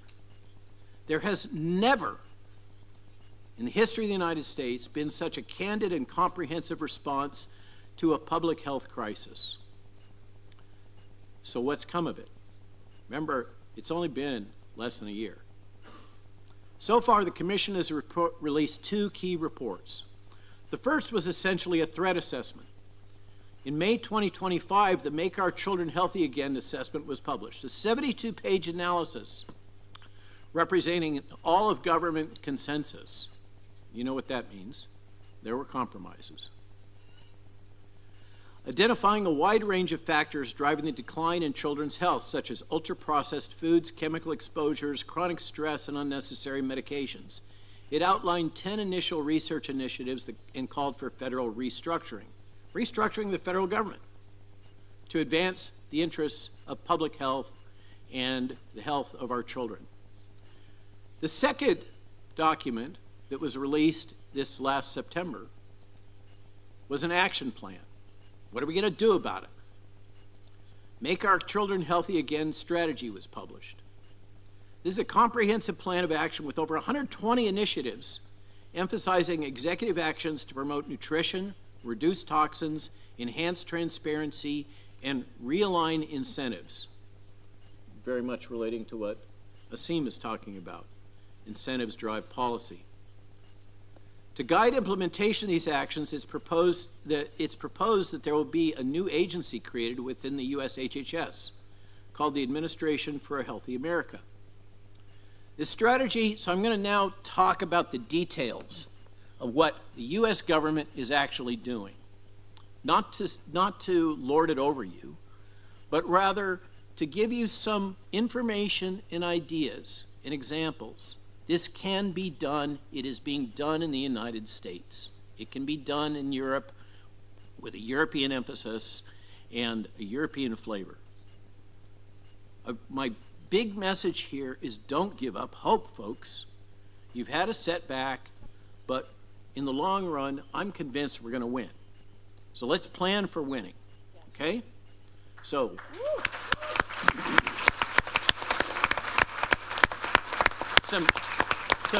I got so much stuff I got to jam through. It's even worse than Asim. I appreciate the applause, but it's not necessary. In the area of nutrition and food policy, okay, so there are multiple what they're calling pillars to this policy and this action plan. Nutrition and food policy. Revamp dietary guidelines for Americans to prioritize whole foods, limit ultra-processed items, and ban synthetic dyes. Those are already in progress. Remove restrictions on whole milk in schools. You would think, what's the deal with whole milk? There's a whole policy. Oh no, we can't have whole milk. Recognize that Secretary Kennedy and the President are taking on the most powerful entrenched interests in the American economy, and they're not just doing them one at a time. They're taking them all on at the same time. It's incredible to watch. You're talking about courage. The courage to take this on blows my mind. Remove restrictions on whole milk in schools. Encourage states to waive what we call SNAP, Special Assistance in Nutrition Benefits, for sugary drinks and candy. You would think that this would be self-evident. The government shouldn't be paying for Coca-Cola to be given to little kids at school that's all full of sugar. But that means you have to take on Coca-Cola, which is one of the most powerful organizations in the world, and you have to take on the sugar lobby, okay? By the way, Coca-Cola was the one behind the attacks that Joe Rogan got on Spotify for allowing me to speak, okay? If that doesn't twist your mind, I don't know what will. Nutrition and food policy. Define and label ultra-processed foods. Thank you. Just so we know, this is disclosure. Improve school and military meal standards. More fresh produce. Promote low-carb, whole food diets in guidelines and education. Listen to the cardiologists.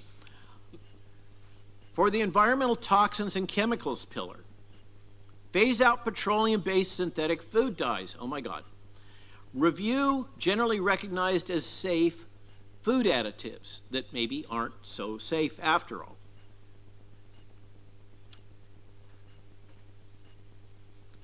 Assess and reduce pesticide exposure, glyphosate and atrazine. That's a big deal for us in the United States. You all have already done that in Europe.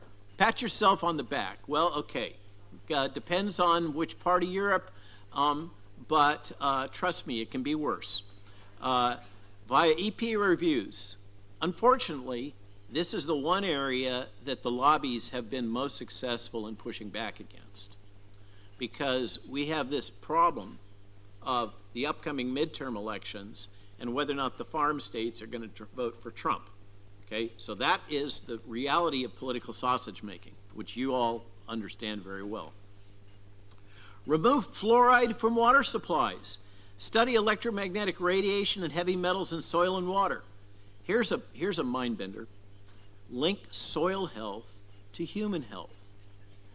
through farmer support programs and research. Have you heard any language like that coming out of the European Union? No, what you've heard is the opposite. It's destroy the farmers and appropriate their lands, as near as I can tell from my side of the pond. But in the United States, this administration is committed to regenerative agriculture, what are essentially old school farming practices, instead of just blasting the soil with petroleum-based petrochemicals. Regarding physical activity and lifestyle, reestablish presidential fitness in schools, fund after-school activity programs, partner with the President's Council on Sports, Fitness, and Nutrition to combat child inactivity, integrate nutrition and lifestyle education into medical schools. Whoa, that's a big one. That's unheard of. And public awareness campaigns. This is why you see Bobby Kennedy and the Secretary of Defense doing these very public challenge reels where they're showing themselves engaging in physical activities. This goes back, I'm old enough to remember President Kennedy. And President Kennedy had a major initiative, presidential initiative in health for children. That was a core part of the curriculum. Bobby's trying to bring that back, together in particular with Pete Hegseth. Okay, now this starts to cut a little close to the bone. Medications and over-medicalization is a particular focus. Review over-prescription of SSRIs, antipsychotics, stimulants, and weight loss drugs for children. Okay, we have I don't know about you here in Europe, but in the United States, we've got a mental health crisis, and it's partly driven by over-pharmaceutical administration to our children. Ensure most favored nation status drug pricing. This is a big one. Ban direct-to-consumer pharma ads. You guys are all scratching your heads. What the heck are they talking about? In the United States, one of only 2 nations where pharma gets on the TV and sells you drugs.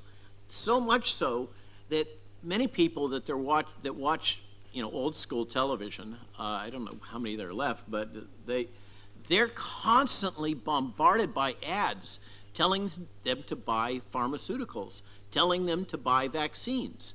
And oh, by the way, some of those ads, particularly for vaccines, have been sponsored by the U.S. government. Wants to stop that.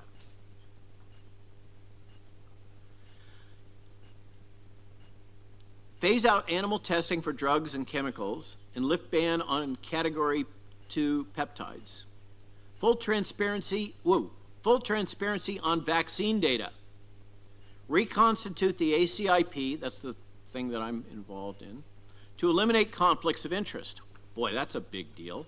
The conflicts of interest are so deep and pervasive that the secretary basically had to excuse the entire committee and reconstitute it from scratch. And I can tell you, they subjected me to 3 months of screening and training about conflict of interest before they appointed me. Okay, they're taking this seriously. For the research and transparency pillar, fund $50 million for autism, chronic disease research, close data gaps on root causes. Who would have thought that the President of the United States would be so committed to understanding the root causes of autism, and yet he is all in? The reason behind that is speculation, but apparently it has a 20-year history. He met with Bobby Kennedy over 20 years ago to discuss the causes of autism for some reason. He happened to have a child just about that point in time, but maybe that's coincidence.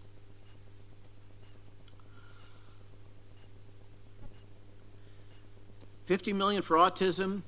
Eliminate industry influence by ethics frameworks and transparency rules. Hold public hearings, roundtables, evaluate federal programs for effectiveness, and the final pillar, institutional reforms.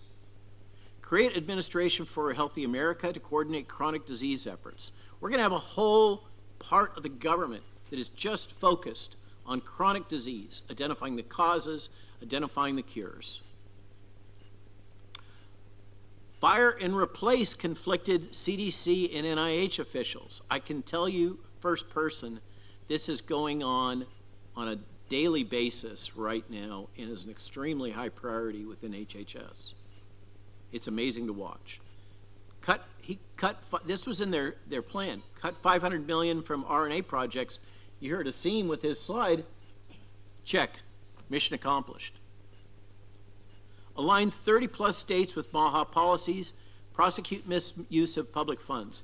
That's already ongoing. Bobby tours all over the nation. People don't realize it. He's constantly shuttling to state governments to get them involved in this entire initiative. This would be akin to, if you could even bend your mind around it, Ursula going out to the member states of the European Union and talking to them about how the council could work better with the member states to promote health.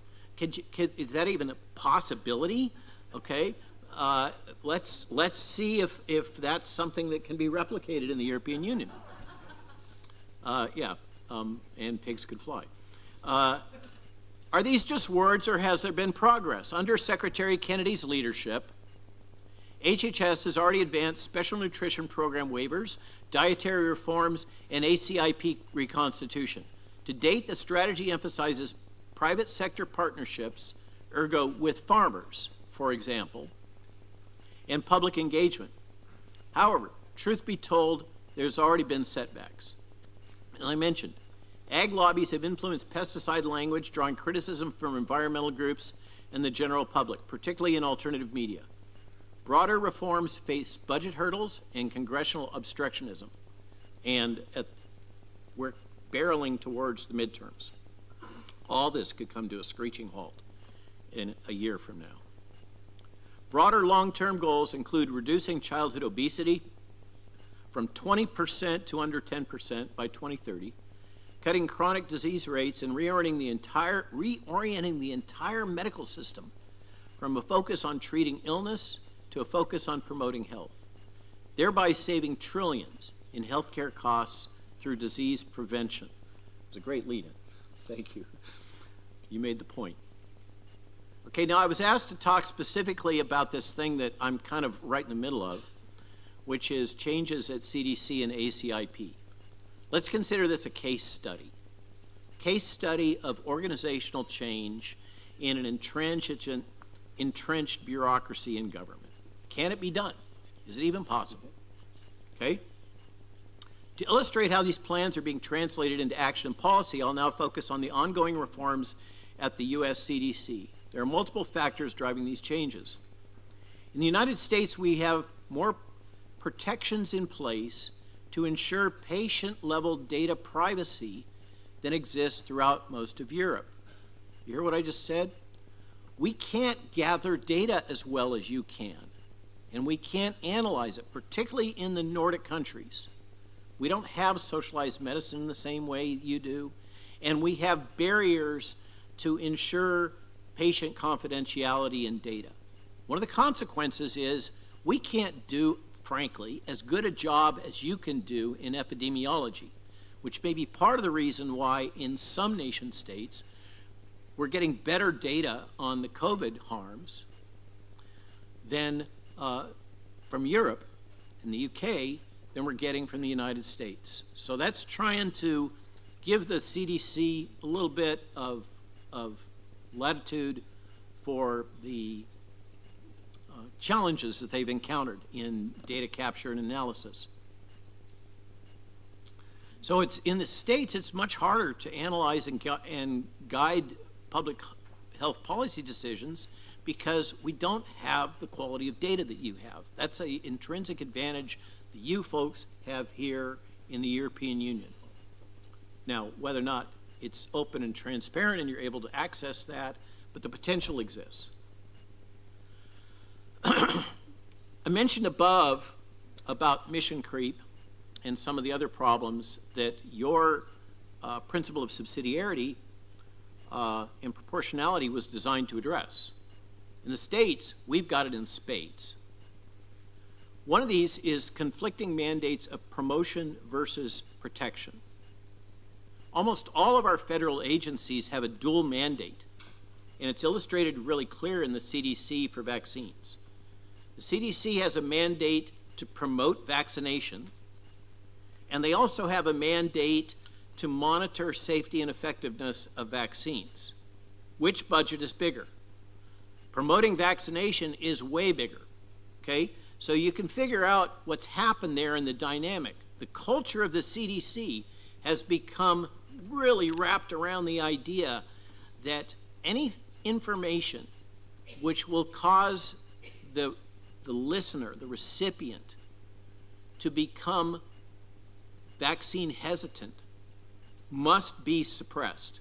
Whether it's true or false, it cannot be shared. Okay? Then this is spread across the world. In some ways, I think we may be the source.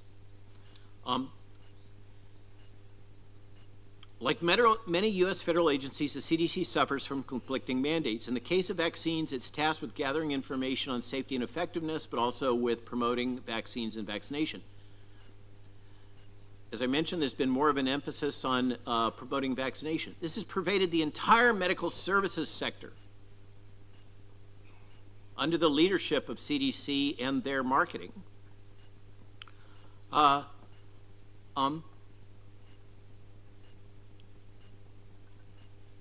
It's pervaded the entire medical services sector to the point that any attempt to objectively and rigorously evaluate vaccine safety and efficacy is regarded as a systemic cultural threat to public health. If you ask the question, you are a threat to public health. That's the logic. The interests and culture of public health and those of the vaccine industry have become one and the same. They're inseparable, and they're not allowed to be questioned. This is a fundamental. The Overton window, if you're familiar with that concept, of acceptable public discourse concerning vaccines is closed, with layers of gatekeepers in corporate media, academia, medical guilds, industry marketing, scientific journals, and political parties all focused on preventing any objective scientific evaluation of vaccine risks and benefits. This is justified based on the thesis that any information concerning vaccine risks will lead to vaccine hesitancy. Vaccine hesitancy will then cost lives. The CDC has become the primary governmental enforcer of this logic, to the point of sponsoring social media gang stalking campaigns targeting dissenters. I'm sure Asim has been on the receiving end of those gang stalking campaigns on social media. During the Biden administration, the federal security apparatus and the intelligence community, this is all documented. Federal security apparatus and the intelligence community cooperated with the CDC to monitor and censor all who challenged or violated this cult-like belief system. Same thing happened in the UK. The accepted official position became that any who questioned any aspect of promoted vaccine safety and effectiveness narratives were killing people. Those who transgress were literally and figuratively accused of being mass murderers by press as well as CDC-sponsored and facilitated activists. Those seeking to take my medical license, they failed, during the COVID period, literally accused me to my medical board of being a mass murderer for publicly discussing the risks of mRNA products. Here is one example illustrating the perverse logic that has enabled this cult of vaccination. According to evidence-based medicine, the, quote, best available evidence should guide clinical decisions. You agree? Retrospective studies have emerged showing vaccinated kids are much sicker, but these studies are always dismissed by the, quote, vaccine experts in the mainstream media for not being, quote, well controlled. Here's the logic trap that powers that. Since placebo trials on vaccines are never done for, quote, ethical reasons, by the rules of evidence-based medicine, the retrospective studies we have are the best available evidence. And their conclusions about vaccine harm cannot be dismissed unless better, ergo placebo-controlled trials, are conducted to corroborate or refute them. And by the way, that's part of Bobby's initiative with the CDC, is to empower true placebo-controlled trials, not only of individual vaccines, but of vaccine-vaccine interactions, for which there are no studies. When you're giving multiple vaccines to your child, what are the data showing that those vaccines are not going to interact? If it's a normal drug-drug interaction, the FDA is all over it. If it's a vaccine-vaccine interaction, crickets. Studies not done. Studies are basically considered to be impossible, unethical. Those data should not be obtained. The alternative vaccine safety advocacy community's perspective, in other words, those that are advocating in the alternative community for vaccine safety, is that the actual reason these placebo trials are never done is because they would immediately show how dangerous the vaccines are. Hence why the vaccine industry has to constantly make excuses for not doing them, while simultaneously claiming if they were done, they would show that vaccines are harmless. They, talk about cognitive dissonance.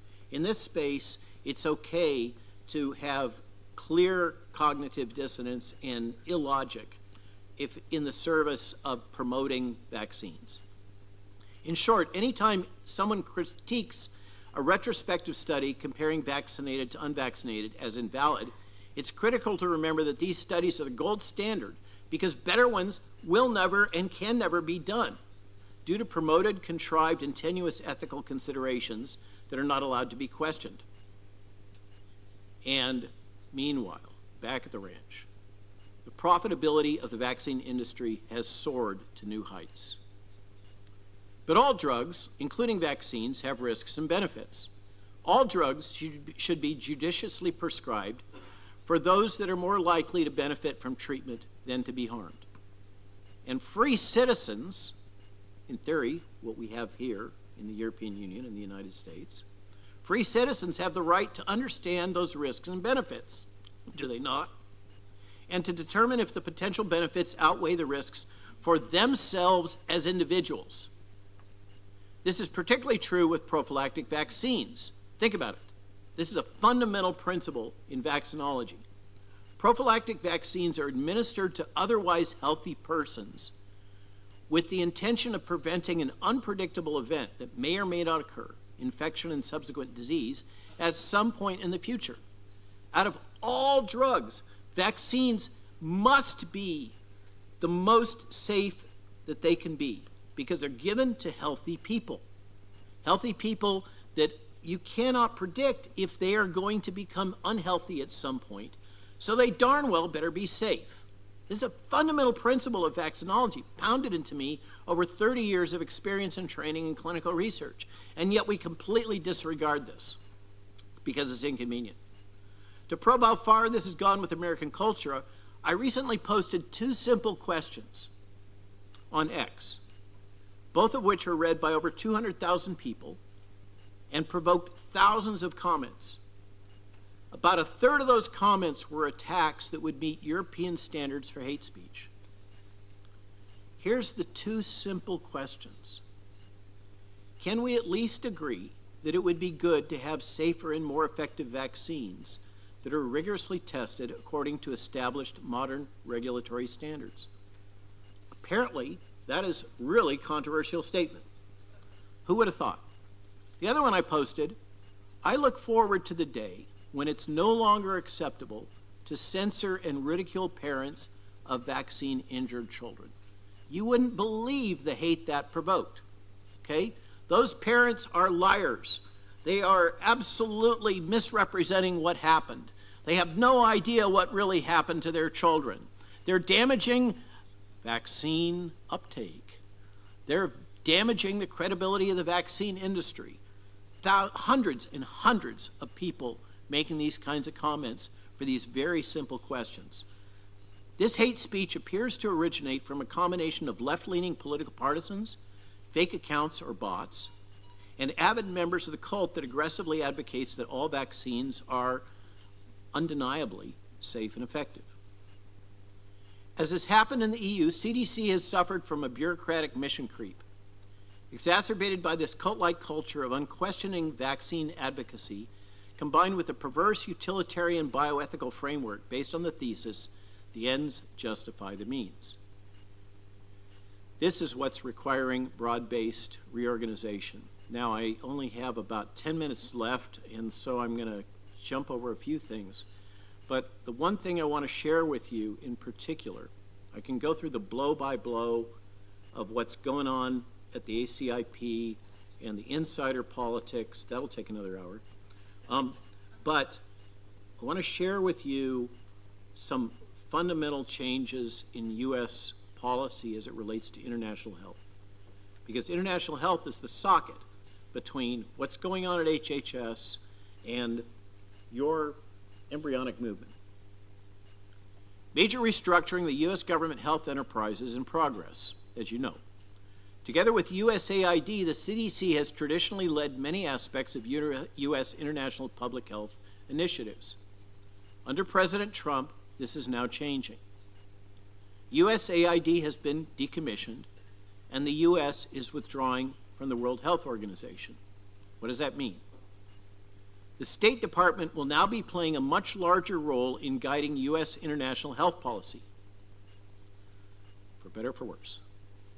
Under Secretary Rubio, Thomas Donato, acting as Undersecretary of State for Arms Control and International Security, that's who this is getting delegated to, by the way, because of the whole idea of global health as a security issue. Thomas Donato, you'll get to know his name, will be assuming an active role in guiding international health security. This comes in the form of a new, quote, America First global health strategy, built on 3 pillars: making Americans safer, stronger, and more prosperous. The State Department argues U.S. global health programs have become inefficient and wasteful, leading to a culture of dependency among recipient countries. The State Department has developed a plan to migrate from global health aid to fostering self-reliance of countries the U.S. has supported in prior years. The U.S. will focus on working directly with nations, that's code for not through the WHO, requiring them to co-invest in global health initiatives in order to tackle diseases such as tuberculosis, polio, and HIV/AIDS as part of a new strategy from President Trump's administration. As part of co-investments, recipient governments will have to meet performance benchmarks in order for more U.S. foreign health assistance to be released. Here's the statement from the State Department. Our global health foreign assistance program is not just aid, it's a strategic mechanism to further our bilateral interests around the world. Moving forward, we will utilize our health foreign assistance to advance U.S. priorities and move countries toward resilient and durable local health systems. We will do this by entering multi-year bilateral agreements with recipient countries that lay out clear goals and action plans. These bilateral agreements will ensure that both 100% of frontline commodity purchases and frontline healthcare workers will continue to be funded during the agreement period. We will partner with each country, so bilateral, to ensure there are data systems in place that can both monitor potential outbreaks and broader health outcomes, the State Department said. We'll also work to rapidly transition technical assistance to support governments in taking over key functions rather than individual clinical sites. What we're talking about is the initial build to an alternative to the WHO. The position of the State Department is that when there's an outbreak, we'll be prepared to work with local governments to respond properly. When necessary, we will be prepared to surge resources to ensure the outbreak is contained, travelers appropriately screened, and to the maximum extent possible, the outbreak does not reach American shores or harm Americans living abroad. They're jettisoning a lot of the core policies that are floating down from UN and the UN objectives to WHO and then out through the World Health Community. They're simplifying that and streamlining it and focusing it on actual health, not advancing social agendas.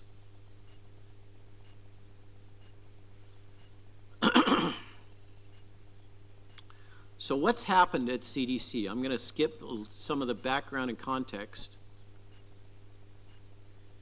Health Secretary Robert F. Kennedy and officials of the Department of Health and Human Services have changed recommendations and policies for multiple vaccines, including shots against COVID-19 and measles. This is promises made, promises kept. In May of this year, under orders from Kennedy, the CDC stopped recommending COVID-19 vaccines for healthy children and pregnant women. The press howled. The Food and Drug Administration later revoked emergency authorizations for the vaccine. The FDA also approved 4 shots for narrower populations. After accepting the recommendations of the ACIP, the CDC now calls for individuals to speak with a healthcare provider about risks and benefits before receiving a COVID vaccine. What a revolutionary thought. A change approved on October 6th, just the other day.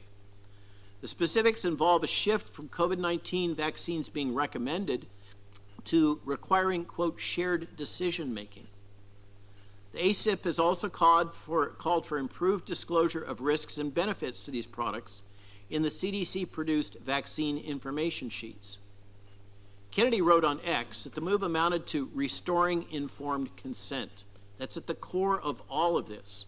Empowering patients, focusing on the physician-patient interaction and the rights of patients to informed consent rather than the top-down imposition of a utilitarian concept of public health. Greatest good for the greatest number. Kennedy wrote on X, and then here, and unlike in Europe, in the United States, where the official advertising for the COVID injections has increased here in Europe, the CDC and U.S. government are no longer advertising in favor of COVID vaccination. With the measles, mumps, and rubella vaccine, President Trump recently encouraged people to take separate vaccines, but they don't exist. Manufacturers won't produce them. They only produce them as a combined product. So CDC Director O'Neill is backing Trump and calling on manufacturers to produce monovalent vaccines so people can choose which ones they want. The United States in 2025 had recorded the most cases of measles since 1992, although these levels were still below typical measles case numbers in the European region, by the way. Secretary Kennedy said the vaccine limits the spread of measles and people should get it. He also raised concerns about side effects, which can include seizures. In response, officials in Texas now, the state that has recorded the bulk of the cases, announced on August 18 the measles outbreak was over. Regarding varicella vaccine and MMRV, there's been acceptance of the advice from our group, the ACIP, to split off the varicella combination into a separate standalone vaccine, and in discussion is splitting up the whole MMR complex into separate shots for children that parents can choose to accept or not accept. For hepatitis B vaccine, there's another one that's really controversial. ACIP was prepared to vote on advising the CDC to delay the first dose. Right now in the United States, when your baby is born, whether or not you, the parent, have hepatitis B, the first thing that baby gets is a vitamin K shot and a hepatitis B shot. Now, are they at significant risk for hepatitis B? No. Okay? But that's the policy, and basically it's all wrapped around the public health logic that if we don't get them now, they're not going to come back later and get it. And so we better get them at birth. That's what's really going on. That's underlying all of this logic. Suffice to say, President Trump has made it clear he doesn't find that acceptable. And his advice is that the product, if it's administered at all, should be deferred to onset of puberty. We'll see what the ACIP recommends to the director of CDC probably at the next meeting. President Trump wants the entire vaccine schedule revisited, childhood vaccine schedule. He wants to know whether or not there's actual science behind that entire schedule and whether or not it needs to be reconsidered or even revoked. Regarding annual influenza vaccines, the ACIP recommends that the government keep in its place the recommendations, but what we did do, and this also provoked howls of outrage, is we got rid of the mercury in flu vaccines. We got rid of the thimerosal. And the big objection to that was, well, if we get rid of the United States, then you're no longer going to be able to use thimerosal in Africa for multi-dose vials. Okay? But that's kind of medical imperialism, isn't it? But that's the objection that was raised. But Secretary Kennedy has now, and his team, have overturned that. We no longer have mercury in the flu vaccines that are going into our children. In the case of HPV vaccines, the ACIP is reevaluating the logic around the timing and recommendations for human papillomavirus vaccine. For chikungunya vaccine, the vaccine that was on the market, there's two, but one of them had shown clear data of adverse events, cardiac problems, and even death. That's been pulled. Concerning the overall schedule, we have a special working group that is focused just on the child immunization schedule and asking the question whether or not that's necessary to be maintained. As you can see from this brief summary, under guidance from Secretary Kennedy as well as Secretary Rubio, President Trump and his team are making unprecedented strides towards reinvigorating scientific and medical integrity in public health. These actions are triggering an amazing amount of controversy. Who would think that it would be controversial to try to improve the health of the nation's citizens and particularly their children? It's amazing to watch, but at the core of both of their commitments is fundamental medical ethics, the rights of the individual patient, and a bipartisan commitment to improving the health of all Americans and particularly American children. In the end, it's hard to refute or oppose a commitment to making America healthy again, and I suspect equally hard to oppose the new grassroots movements to make Europe healthy again. Thanks for listening.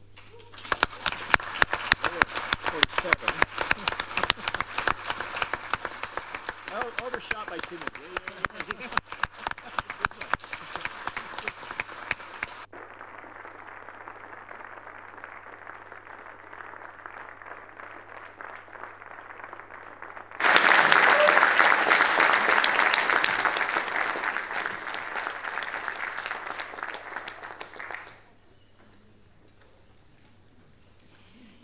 So before we hear from our great audience and have statements from people from all across the world, I ask my dear executive board colleague, Stephanie Lind, and the amazing singer, Jeff Sewell, on stage here on the podium to us.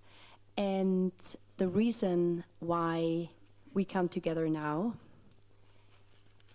is that a wonderful man would have had his birthday yesterday. We're talking about the wonderful father and husband, Charlie Kirk, who was assassinated. And we want to have my dear executive board colleague, Stephanie Lind, from the United States of America, say some wonderful words. And after that, we ask you to stand up for a minute of silence. And afterwards, we will hear a wonderful piece of music by Jeff Sewell. And I thank you for being part of this very important part of this afternoon. Thank you.